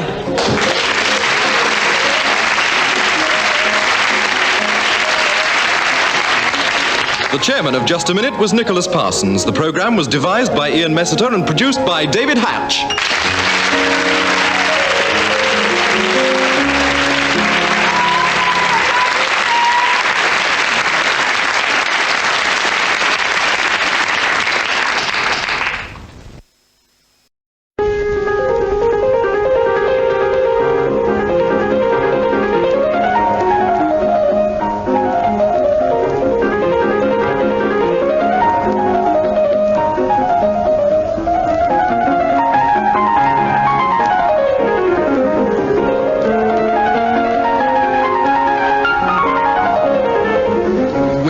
Kenneth Williams, Derek Nimmo, Clement Freud and Peter Jones in Just a Minute. And as the minute waltz fades away, here to tell you about it is our chairman, Nicholas Parsons. Thank you.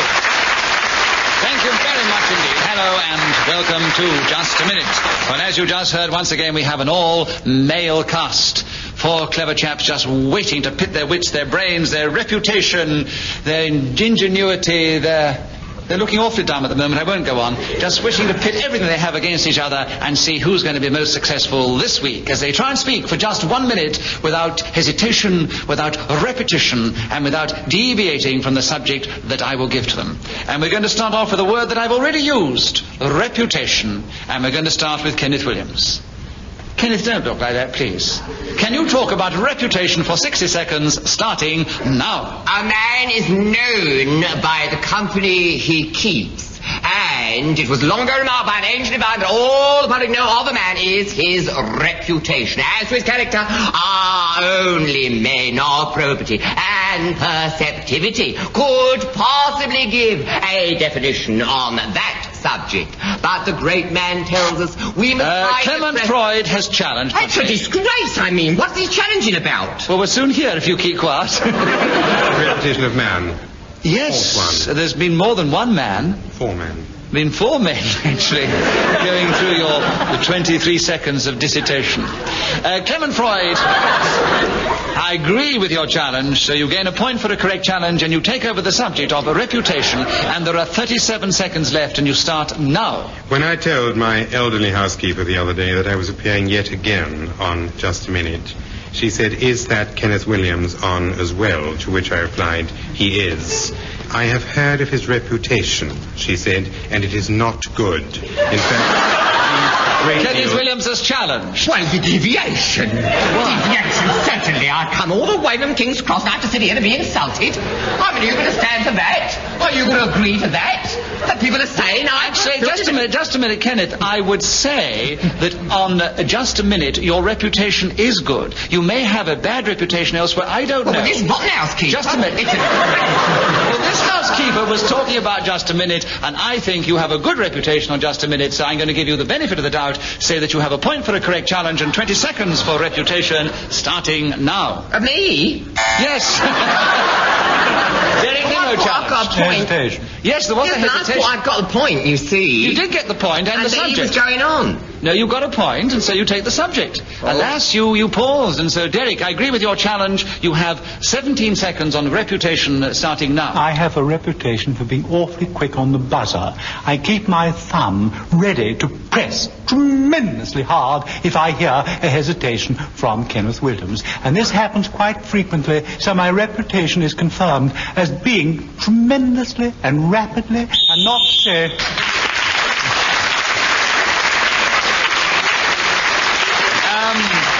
Ambassador blows a whistle for us when 60 seconds is up, as you know, and whoever is speaking at that particular moment gains an extra point. On this occasion it was Derek Nimmo, so he has 2 at the end of that round. Clement and Kenneth both have a point. Peter Jones is yet to speak, and the next subject is espionage, and Clement Freud, we want you to begin on that subject. 60 seconds starting now. It was a farmhouse outside Dieppe in 1943 when 28 Dutchmen were hidden under 16 bales of straw. And at about this time, a Spitfire... Derek Nimmo has challenged. Deviation. There are no thin Dutchmen, so there couldn't be 28 under 16 bales of straw.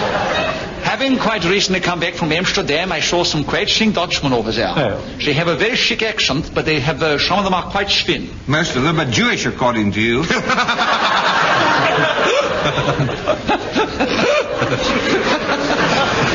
I think those were the ones hidden under the bales of straw that Clement was talking about. I disagree with the challenge. A very good try. Clement keeps the subject. 47 seconds left on espionage. Clement starting now. The emergency exit of the aeroplanes opened, and down came 15 airmen. Peter Jones has challenged. A repetition of 15. Yes, there were 15 chaps hidden in the bales of hay, and there were With 15... respect, I hate to agree with Mr. Freud, but the number was 16 before. It was 16 before. Yes, well, that's all right. I'm glad somebody pointed out to me. Bad luck, Peter. Well tried. Clement Freud, you've still got the subject. You have a point for a wrong challenge, and there are 40 seconds left on espionage starting now. Unfortunately, only 14 of them opened, and 13 men fell to the ground, the last one diving into a lake nearby. Getting their submachine guns ready, they stormed the building and released... Derek Nimmo challenged. Deviation, this is not espionage, this is a military attack. Oh, what a clever challenge. Yes, but it was concerned with espionage. Yeah, well, this is a military attack. We don't know the nationality of the people who came down yet. Actually, no, Derek, I'm going to give you the benefit of the doubt. It's a very difficult thing in which to make a decision, but he hadn't established that they were engaged in espionage. He only talked Nobody about... Yes? tries to establish the fact. The whole point about espionage is that it's kept secret. Right. Do you think people have little flags saying, I'm a spy? Yes. It's the most ludicrous decision. Yes. But do give it to Derek Nimmo. It would be a I did give you your 16. I might say it would be a ludicrous decision whichever way I gave it, because I quite agree with what you've said, Clement. You are perfectly right, and I quite agree with what Derek said. He is perfectly right. I have to have the judgment and the wisdom of Solomon, which I do not possess, and on this occasion I gave it against Derek before. Derek's going to have a point for that challenge, and there are 25 seconds left for espionage. Derek, starting now. Putting my cloak firmly around me and buckling my dagger to my waist, I went off to indulge in a little espionage of a theatrical nature. I went along to see Mr... Kenneth Williams has challenged. Who went along? Repetition. Yes, 2 went along. So espionage is with you. Kenneth, you gained a point for a correct challenge. You got the subject, Kenneth. Are you sure? Right. You have 13 seconds on espionage starting now. My encounter was with an agent in Copenhagen, and leaning over the table, this beautiful blonde said, "In a few minutes you'll touch my knickers. Don't look surprised. I'm Henry Major Phillips of British Military Intelligence." I was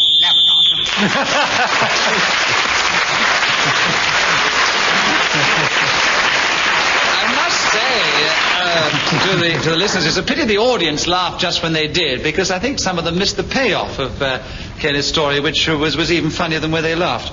Kenneth, you were speaking there when the whistle went, so you gained an extra point for that, and you are now in the lead, Kenneth.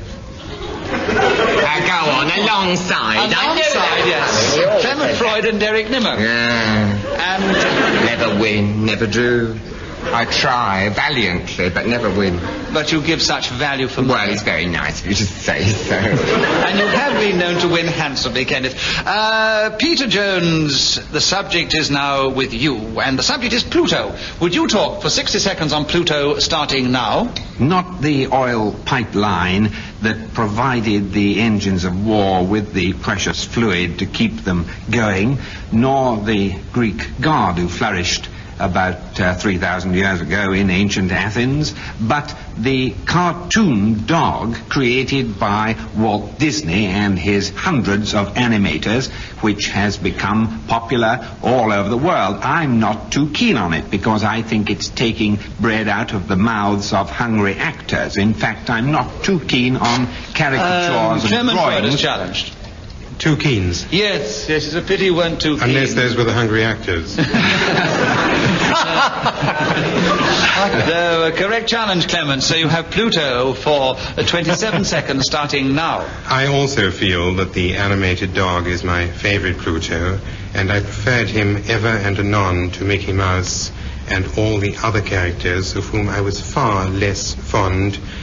Derek Nimmo. Repetition of font. Yes, you have 13 seconds on Pluto starting now. Well, of course, the one I like most of all is the inhabitant of Hades, a place I've not actually as yet visited, but I feel is well high on my list. He was a brother of Zeus, and they were along there.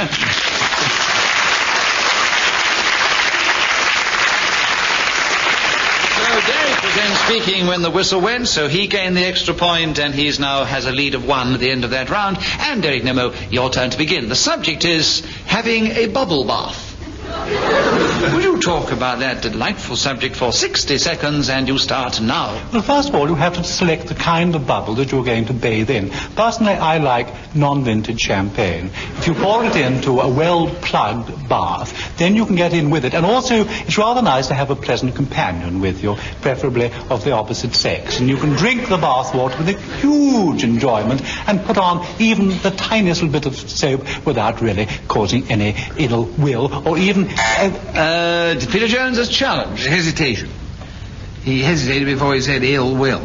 Any ill will, he said. Yes, he did, actually, but it was so slight I don't think we could really call it a serious hesitation. Not serious enough to give you a point for it, Peter. Sorry. You mean anybody else would have been awarded a point? Is that what you mean? No, I just gave you a line, so you'll come back with one of your I see, yes. Thanks very much. 34 seconds, wrong challenge, Pete Derek, so you have a point. Having a bubble bath, 34 seconds starting now. Sometimes, of course, you can have group bubble bath. Clement Freud is challenged. A repetition of course. Oh, yes, you did that. The monologue did. Yes, you did. You see, that is true. I was picked up on that a lot, you know. I pressed my button as well. I'm saying, of course, every week. Do you remember that? They kept on picking me up for a call. Well, you kept on saying it. Derek hasn't kept on saying it. Anyway, I have to be fair, and you did say, of course, more than once, Derek. So, Clement, I agree with your challenge, and you have 32 seconds on having a bubble bath starting now. Of course, one of the nicest things about having a bubble bath is when you have this in non-vintage sparkling Moselle, a drink which many people prefer to that which comes from Champagne, Epernay, or wheresoever. And the great joy... Derek Nimmo has challenged. Champagne can't come from wheresoever, because then it wouldn't be champagne. Actually, this is the problem, you see, because you can have Spanish champagne. No, you can't. But it is called Spanish champagne. It's not It's not anymore. It's been a court ruling. Champagne can come from 3 villages in the Champagne. Would you like to take over, Clement Freud? I mean... it can't come from wheresoever. You see, It Mr. can Freud if you is quite take it agreed. there in the first place. Mr. Freud has kindly agreed. Quite right.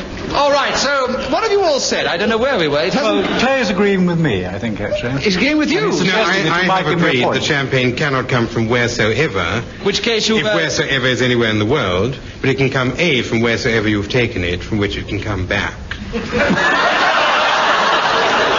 Clement, Clement, you are so deviously clever on occasions, I had it almost impossible to give a decision. But if you think that you cannot have champagne that came from wheresoever, you are agreeing with Derek's challenge. So he has 13 seconds on having a bubble bath starting now. I knew a girl called Elsie.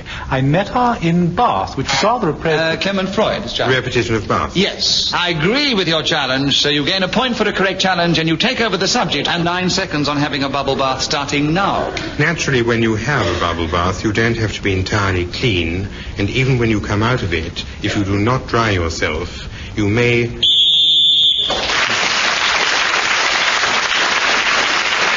Clement Freud was then speaking when the whistle went. He gained the extra point. He's equal in the lead with Derek Nimmo at the end of that round, and if you haven't already gauged it, I think you can sense this is going to be quite a needle match between these two.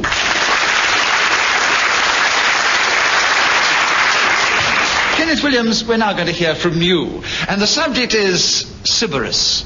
Can you talk to us about it for 60 seconds, starting now? I'd guess I would put it at 720 BC, a colony of the Greek city-state situated in the Gulf of Trento, and famous for this extraordinary opulence and richness everywhere.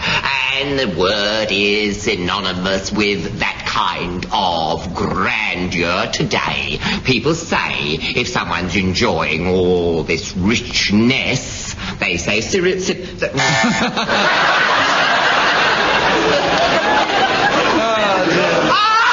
lackaday!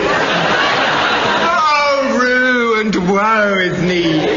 I was tripped up on addiction. Better than some other things to be tripped up by.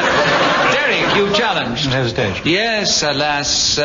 So we never know what they all say today. 30 seconds on Sybaris with you, Derek, with a point of having been gained, starting now. Sybaris was, of course, also famous not only for the richness and opulence of the heavens, but the fact that there were a lot of old pufters who lived there. And they were hugely effective. Challenge. Deviation. Why? This word doesn't exist in the English language. I couldn't quite catch the word, actually. He said a lot of old pufters, and I've never heard of this word. In the English language, if it is in the OED, and I presume on this game we're all expected to speak the language of the country, then if it is in the OED, I would like this. Well, I don't think the rules have ever been so precisely defined as to say whether we've got to use only words... Well, time they were precisely defined. Oh, well, I'll have to ask your messenger to define them and tell me whether we can only use words that are used in the Oxford English Dictionary. Mr. Parsons, do you know what a pufter is? No, but put it this way, I can make a ruddy good guess. So what I'm going to do is to put this pufter question to the audience. Put it to them. All right, so we always decide that the audience are the superior judges in this situation when I have an impossible decision to make. In other words... If you agree with Kenneth's challenge... But the word doesn't exist. No, that's not your challenge. Yes, it is. Deviation because the word doesn't exist. All right, then deviation because the word doesn't exist. You cheer for Kenneth or you boo Kenneth, in which means you're supporting Derek. And will you cheer and boo together now? Yes, I think I definitely won there. Oh, no question about that. Derek has got a point for an incorrect challenge, and there are 21 seconds left on Sybaris, starting now. He is effeminate for adventure. Banned from Sybaris. Kenneth Williams' challenge. What? This is totally devious. There were no such elements in the population of this city. How do you know? Because I've read Edward Gibbon. How does he know he wasn't there? Because there was a vast amount of annotation at the time by contemporary historians. Well, and if this had occurred, it would be a feature of the age, just as virility was a feature of the Tudor age, and just as decadence was, say, a feature, rightly, I suppose, of the 18th. Enjoy on the subject now.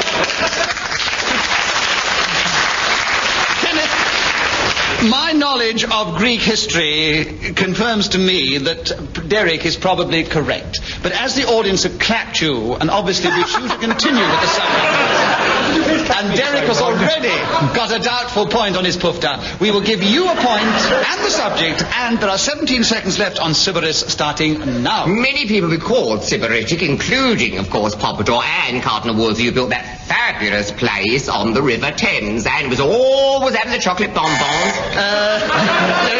Challenge, right? Repetition of bonbon. Right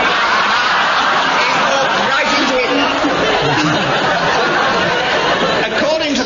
Oxford English Dictionary, which only Kenneth speaks by, bonbon is a hyphenated word.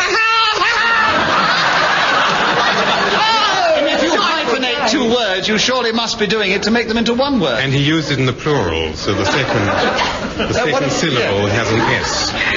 So, bad luck, Derek. Kenneth has another point. And there are 7 seconds on Sybaris starting now. Also, the Sun King, as he was often... Derek Nimmo has challenged. He's deviated from the subject. He's talking about people who are Sybaritic rather than Sybaris. Related to the word, isn't it? You great nit!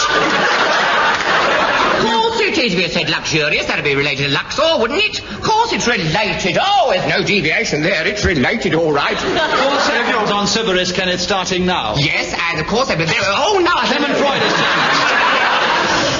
Repetition of what? Course. What a pity. Clement, you have 2 seconds on Sybaris starting now. And the woman came in and said, Sybaris ready.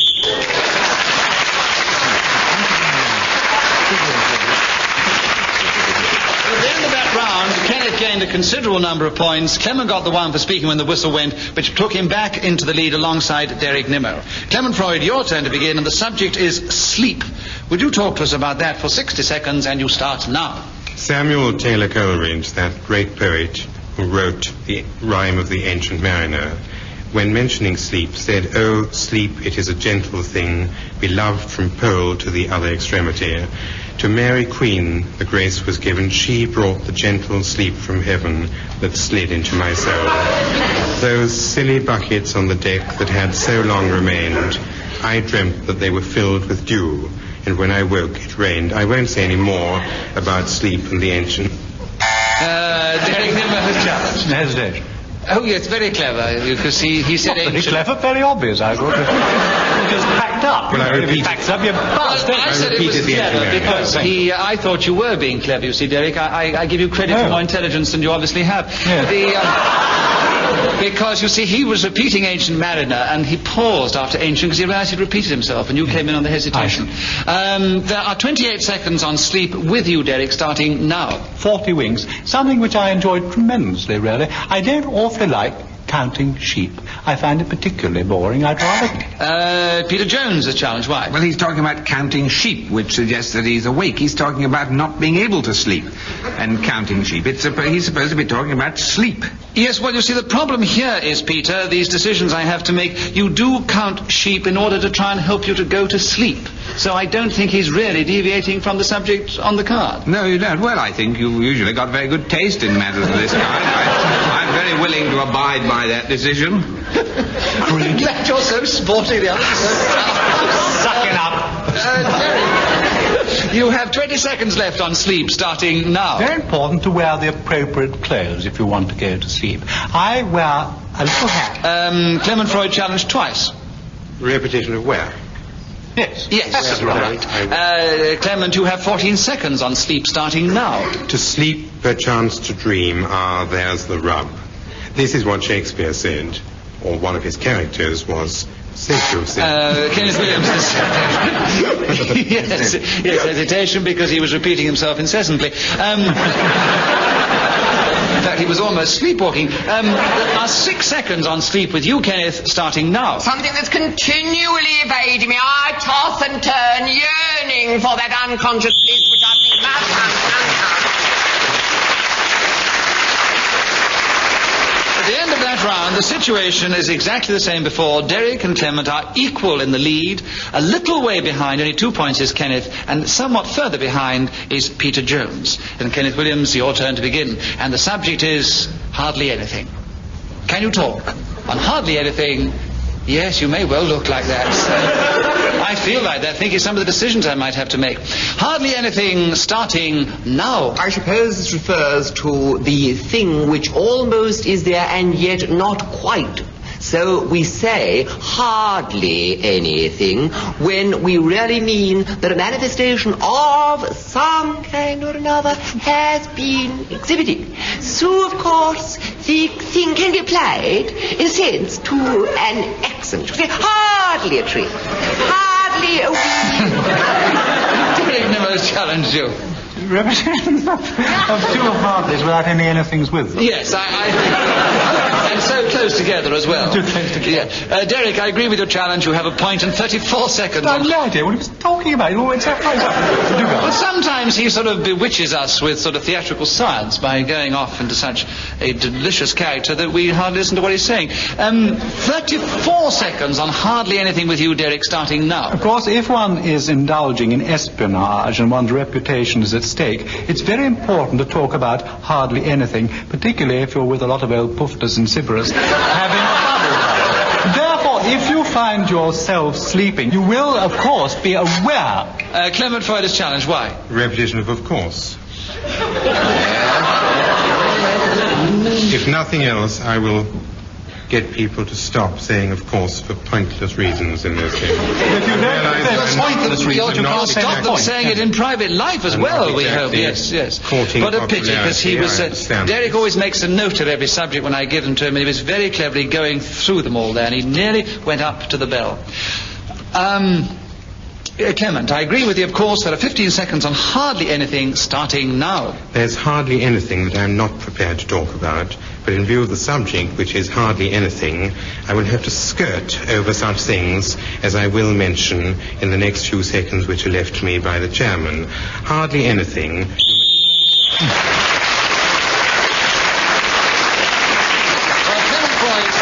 kept going on a difficult subject right up to the whistle. He gained this point for speaking when the whistle went, and alas, if you haven't already looked at your clocks, I must tell you, we have no more time for just a minute, so I have to give you the final score.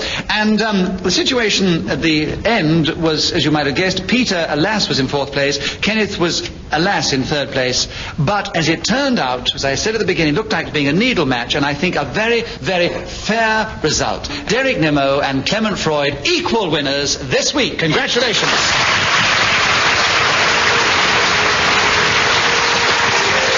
Hope you've enjoyed this edition of Just a Minute, and we'll want to tune in again next time. Until then, from all of us here, goodbye.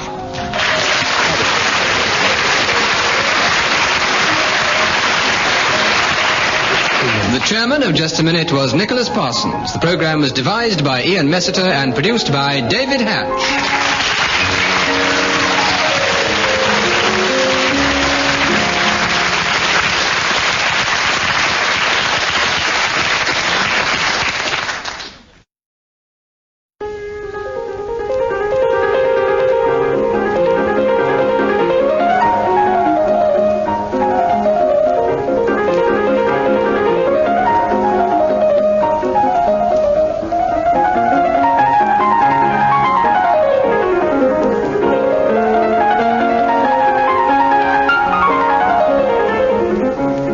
Present Kenneth Williams, Clement Freud, Peter Jones and Sheila Hancock in Just a Minute. And as the minute waltz fades away, here to tell you about it is our chairman, Nicholas Parsons.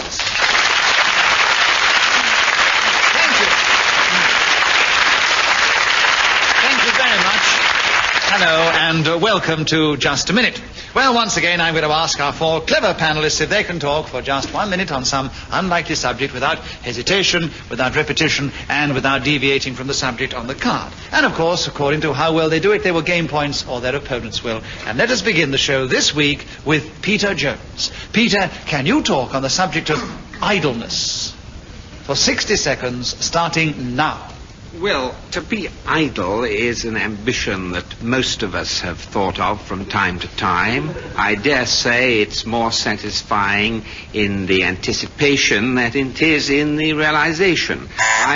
Clement Freud is challenged. Has he gone long enough for me to challenge on time to time?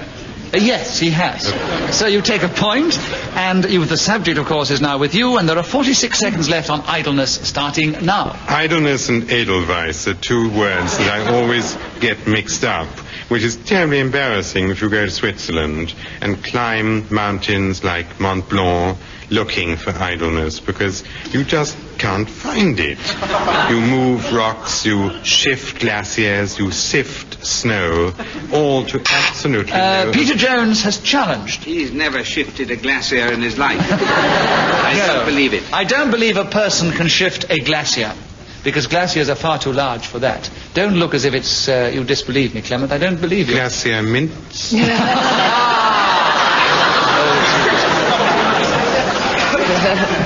I thought Mont Blanc was in France, too, isn't it? I don't know.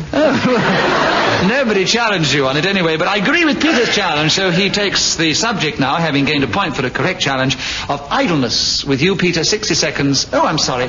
25 seconds starting now. I visualize myself lying in a hammock, strung between two mimosa trees in the south of France. Kenneth Williams has challenged you. Why? Well, apart from the fact that he fell about laughing in the middle of it, which is hesitation, of course. His speech became hesitant as he started laughing. So I would challenge on that, yes. I would challenge on that. It was after you rang the bell that he laughed. Rang the bell? I haven't got one here. What do you mean rang the bell? Why did you laugh, Peter? The idea of the two mimosa trees. Well, I didn't be saying I'm sitting on the woolsack next, won't she? Well, to tell you the truth, I thought some idiot would say that mimosa didn't grow on trees or something, and... oh, I see. They are no, trees, it's no good just limping on like that, dearie. Face the fact that you... what is your challenge? I don't know. Hesitation, I've just said No, it. no. He may have giggled, but he didn't hesitate. There are 17 seconds for you to continue, Peter, with idleness, starting now. This is situated just outside Nice, not exactly on the beach. Kenneth Williams has challenged. Deviation, the subject is idleness, not this place situated near Nice. All right, Kenneth, I agree with that. That's good enough. You have 4 seconds left on idleness, starting now. As a great Roman writer once said, the idle, holy, is not to be idle at all. The audience were clapping because... I won, didn't I? I won. You haven't won yet. You've just come out top at the end of that round. I won. There's a long time to go yet, you know. We're only 2 or 3 minutes into the show. We can't make you the winner already. I've got to win 1 week. I'm always crawling out of it with my tail between my legs. Sneering. Oh, he never wins. Look at him, great fool. All shut it off. Look at the marks. I don't think they do. I think most of them come here just to see you. No, I don't get any marks. We're very kind to you because you did dry up completely when you were thrown off balance. Peter Jones is in second place, Clement's in third, Sheila's yet to score, and Clement Freud, will you begin the next round? The subject is the power of speech. Will you go for that on just a minute, starting now? The power of speech is something which you can get without petroleum, gas, electricity, or any other means which is normally used to induce power.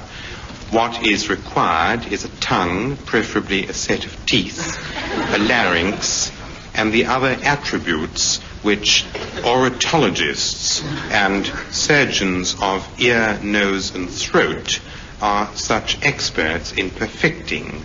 I once knew a nurse who went into a hospital and said to a man, "Will you prepare yourself for the operation?"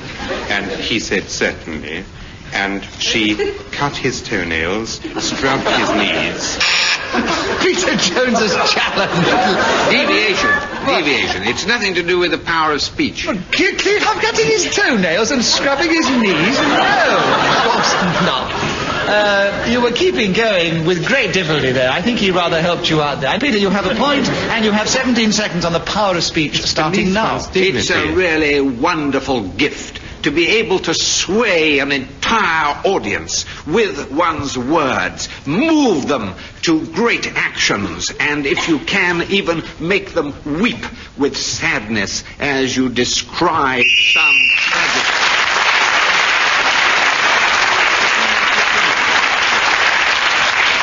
Peter Jones was then speaking when the whistle went, which tells us, of course, that 60 seconds up. He gained the extra point for speaking at that moment, but he didn't have any effect on the audience with his power of speech, except they applauded when the whistle went. Kenneth Williams, we'd like you to begin the next round. The subject is reticence. Would you talk on that for 60 seconds, starting now? Curiously enough, reticence has often led to incredible disclosures. Although this would appear paradoxical, it is a fact. Saint-Simon was one of the most reticent of all civilized beings at the court of Louis XIV. So he confided to a diary, and therefore we now know that the Duke of Vendôme received everyone in private audience on the chaise per se, which is quite nice as a piece of intimate detail, you see, because it gives that little bit of colour to an otherwise reticent... What happened? Sheila snorted. She was so carried away with the... I thought it was the buzzer going.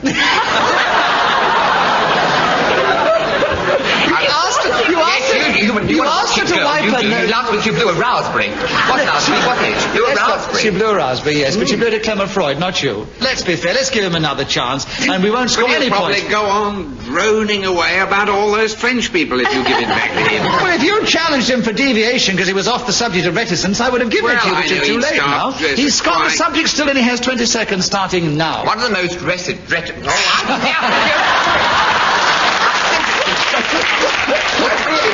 absolutely disgraceful. We're just being asked to make fools of ourselves, aren't we? I mean, I've come here with learning and scholarship and all the arts and crafts at my command, and what am I done, and what happens? I mean, I'm just making nonsense. So, do you want to keep the subject? No. He hesitated. Clement, you have 18 seconds on reticence starting now. To be truly reticent would be to listen to Kenneth Williams repeating himself, mentioning the names of kings of France over again, and not press your buzzer. But there are few of us who have this lovely quality at our commands, and therefore our fingers twitch, our ears...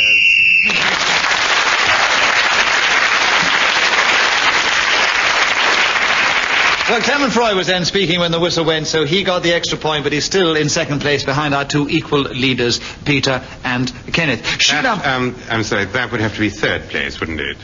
No, you're in second place because they're equal in the lead.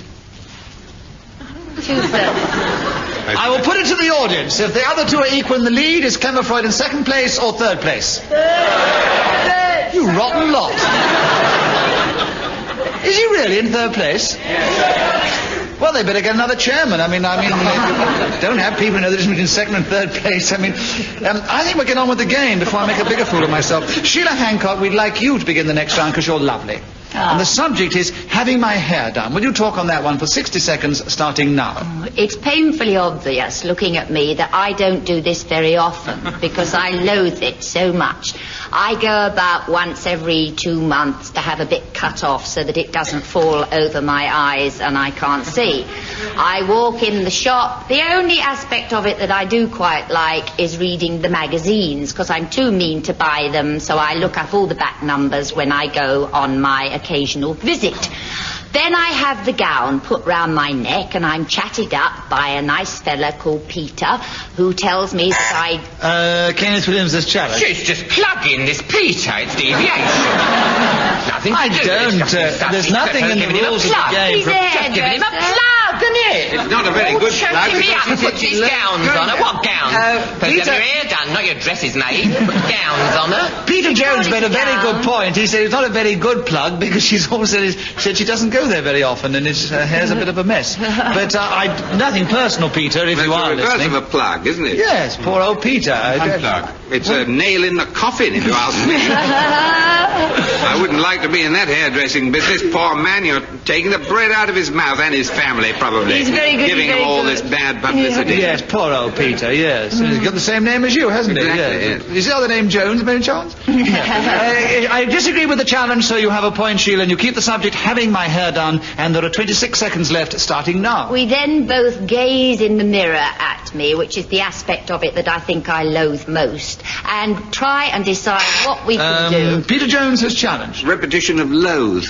She loathed going in the first place. Yes, and she loathed looking at herself in the mirror. Yes, I can't understand why. We love looking at you in the mirror, and the audiences love looking at you on the stage, but it was a correct challenge, so Peter has the subject, and there are 18 seconds on having my hair done, Peter, starting now. This is quite difficult because barbers have a habit of telling one funny jokes, particularly if they recognize you and think you are connected, even loosely as I am, with humour. Kenneth Williams has nothing to do with this deviation, nothing to do with getting your hair done. This is discussing characters of men, like, telling jokes and going to the barber. Having the barber. Oh, it's nothing to do with getting your hair done. What's it? Well, listen, Kenneth, of a barber. Kenneth, and say all the walls decorated with certain kind of wallpaper in the place where I have my hair done. Still not discussing having your hair done. If a barber doesn't do your hair, I don't know what he does. He wasn't talking about barbers. Yes, he said. He was talking about barber telling him endless jokes. Yes, not a word about the French Revolution, you noticed. Well, he's just not a very interesting barber. barberry they did. Well, I haven't got onto the joke. Yeah. But when you're having your hair done To me, I'll give you a trim and give you a bit of history as well.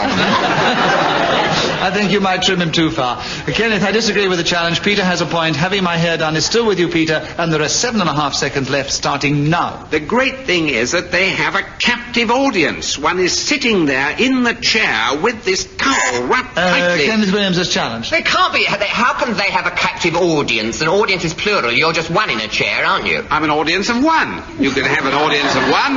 The Pope had the audience of one the other day. You'd lied out of anything, you would. Yes, paid them all. If you're challenging on deviation of audience of one, I disagree. If you challenge on the fact that he was talking about the audience He's only challenging because he doesn't want to creep out of here with his tail between his legs again. Peter, you have another point and a half second only left on having my hair done, starting now. It's lovely.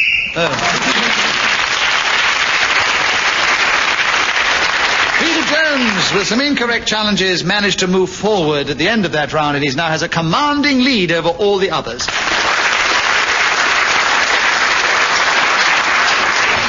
Kenneth Williams, the romantic revival.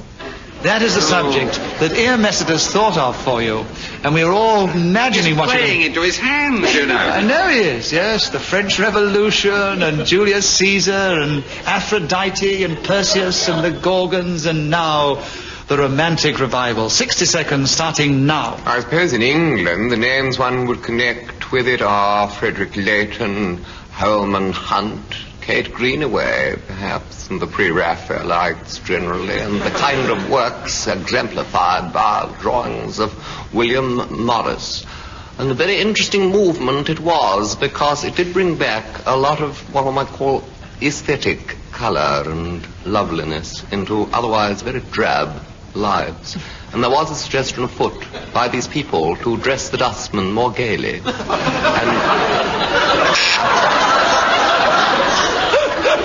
There was. William Morris wanted to do that. Yeah, well, I don't know, but Sheila Hancock challenged. What's your challenge, dearie? Well, you were so busy doing your double take that you hesitated. Yes. Well, that's it. You see, you can't do it in just a minute. Having dressed the dustman gaily, he double-taked on the audience reaction he got, and he paused. So Sheila got in with a correct challenge. And there are 25 seconds left, Sheila. The romantic revival starting now. Well, there is a bit of a romantic revival going on, I think, in the theatre at the moment.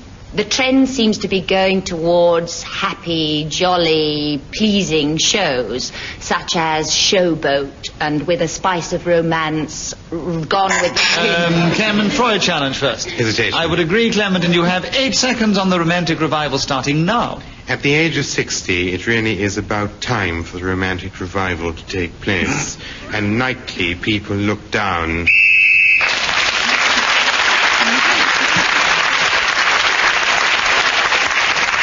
The whistle went as Clement got to that point, and he got an extra point for speaking when the whistle went. So he's 3 points behind our leader, who's still Peter Jones. And Peter, will you begin the next round? The subject is being on the rampage. Will you talk on that now for just 1 minute, starting now? Well, I have been on the rampage on one occasion many years ago. It embarrasses me so much to talk about it that I think I will remain silent. What's the matter? I didn't hesitate?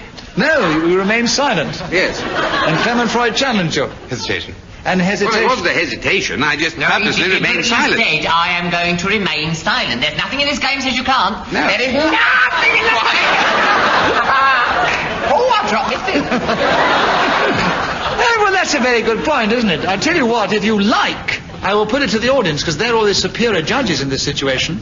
I would say that... Well, I don't know. We don't know what you think. I'll tell you what I think. I think it was hesitation, because if you are silent... Then you better put it to the audience. Well, They might you've not, got you know. no show, because we'll all just remain silent. Exactly. Well, it's only occasionally, you know. Clement Freud has a point, and there are 47 seconds on being on the rampage. Clement, starting now. Being on the rampage is particularly important when you sneak out of this theatre with your tail between your legs, because it could be the only way to get back your pride, your self-satisfaction with life, and your general Yeah. Peter Jones has challenged. Hesitation. Yes, it was good he got the subject, wasn't it? Because you were able to get back and get an extra point. So, Peter, you have 32.5 seconds on being on the rampage, starting now. Yes, well, if the worst comes to the worst, perhaps... Clement Freud has challenged. Repetition. Yes, of the worst. 30 seconds now, Clement, being on the rampage, starting now. Buy yourself a balloon and race down the Mall, singing merry songs, and then mount the pavement on the way to Hyde Park Corner, waving at Boadicea, who is there behind her coach, on the rampage as she was those 12, 14, 1600 years ago, depending which history books you read. And as you come down Park Lane...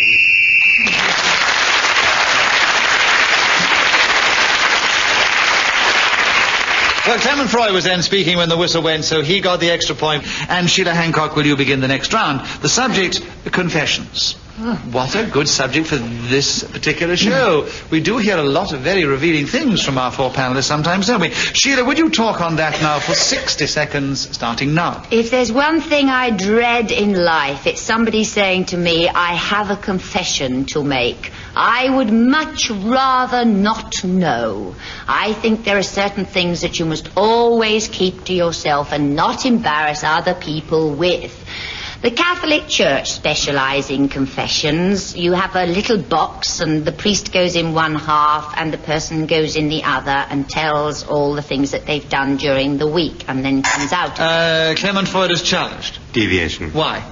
Because they only confess the bad things they've done. Well, I've done all rotten things, so I'd have to say everything. Well, actually, that's a very good challenge. I'm surprised the audience didn't clap. It's not all the things you've done, it is all the bad things you've done. 30 seconds now on confessions, starting now. It was on Midsummer's Eve in the Boltons, when a small girl was walking along, tagging behind her a bull terrier, whom I kicked viciously and with malice aforethought. She turned to me and said, "Did you do that on purpose, or is this some kind of a joke?" And I admitted that it had been my full intention to land my foot against. Peter Jones has challenged. Repetition of foot. Yes. You kicked it before. Yeah, but no, actually, he kicked it before. It wasn't his foot. He didn't say Well, he kicked it with his foot, didn't he? He kicked it with his foot, but he didn't use the word foot, I'm afraid. You almost had me I think you're actually going to get some letters this week. That is in reference to the fact that Clement was complaining once he didn't get any letters.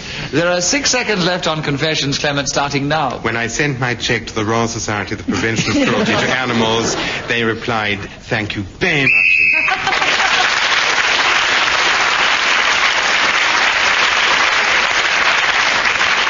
Well, That Clement... should stop the mails. That should start the mail. Clement Freud's confessions have taken him into the lead over Peter Jones at the end of that round.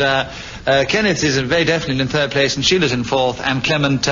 No, Peter, will you begin the next round? The subject, lollipops. Would you talk about lollipops for just 1 minute, starting now? These can be made at home if you have enough timber and sugar and water. You mix them all up. Without the wood, I mean. And then you place them in a container with the little sticks upright, and in the fridge this solidifies so that they can be... Sheila Hancock has challenged. Aren't you thinking of ice lollies? Do you have to put lollipops in the fridge, do you, Clement? Well, aren't they the same thing? I thought they were. No, lollipops. Oh, I'm glad you said frozen. that, Peter, because you've helped me out of a problem. Because if you thought they were ice lollies, no, lollipops are different. They are sweets on a stick, as opposed to ices on a stick. How old are you? I see.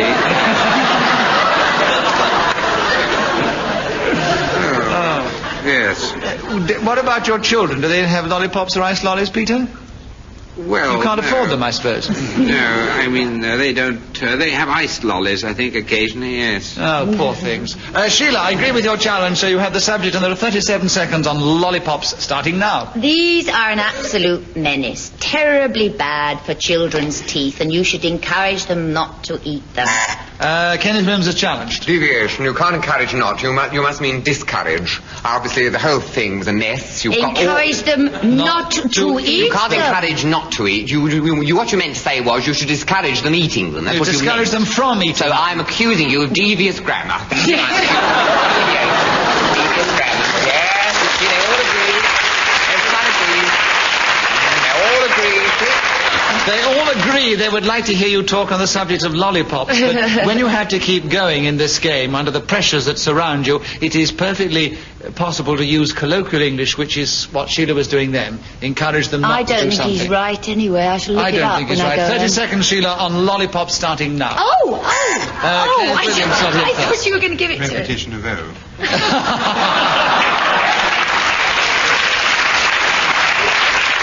I thought he was going to get it. She wasn't ready for it. Give Clement Freud a... No, don't. Give it back to Sheila Hancock. Oh, no, don't. Give it to him. Go on. I don't want you to kowtow to me. Well, give it to Kenneth Williams then, because he's trailing still. Yes. Kenneth, you have 29 seconds on lollipops. Starting now. Well, they're suckable, and as such provide an enormous amount of comfort for people that derive that extra salivation from your wee sweetie. And I love them. If I can't get my stick of rock, I'm after the lollipop. Sheila Hancock is challenged. Yes, I'm sorry. I thought you deviated. On the stick of rock. Stick of rock. He said he was going to say if I can't, I will have. He will have something else. So he has a point for a wrong challenge, and there are 9 seconds on lollipops, Kenneth, starting now. And the dreadful thing when you're getting to the end and the wee bit of wood. Clement Freud is challenged. Wee. I mean, a second. Yes, you had too much wee in that. Sorry, Kenneth. Clement had a correct challenge. 4 seconds on lollipops, Clement, starting now. This is a low-class sweetmeat available at all good confectioners.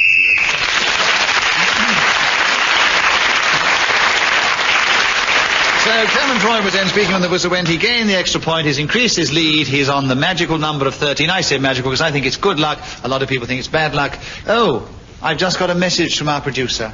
You were going to begin the next round, Kenneth, but I've been told, alas, we have no more time to play Just a Minute.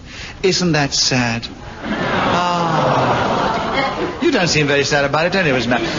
Well, we're very sad because we enjoy playing Just a Minute, and we do hope you've enjoyed listening to the game. I've almost given you the final score. Sheila Hancock was in 4th place. Kenneth was only just in 3rd place behind Peter Jones, who was behind this week's winner, Clement Freud.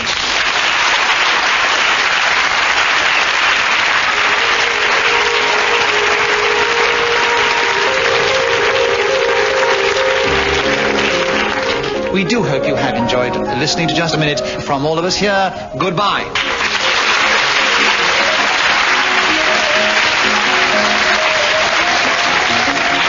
The chairman of Just a Minute was Nicholas Parsons. The programme was devised by Ian Messiter and produced by David Hatch.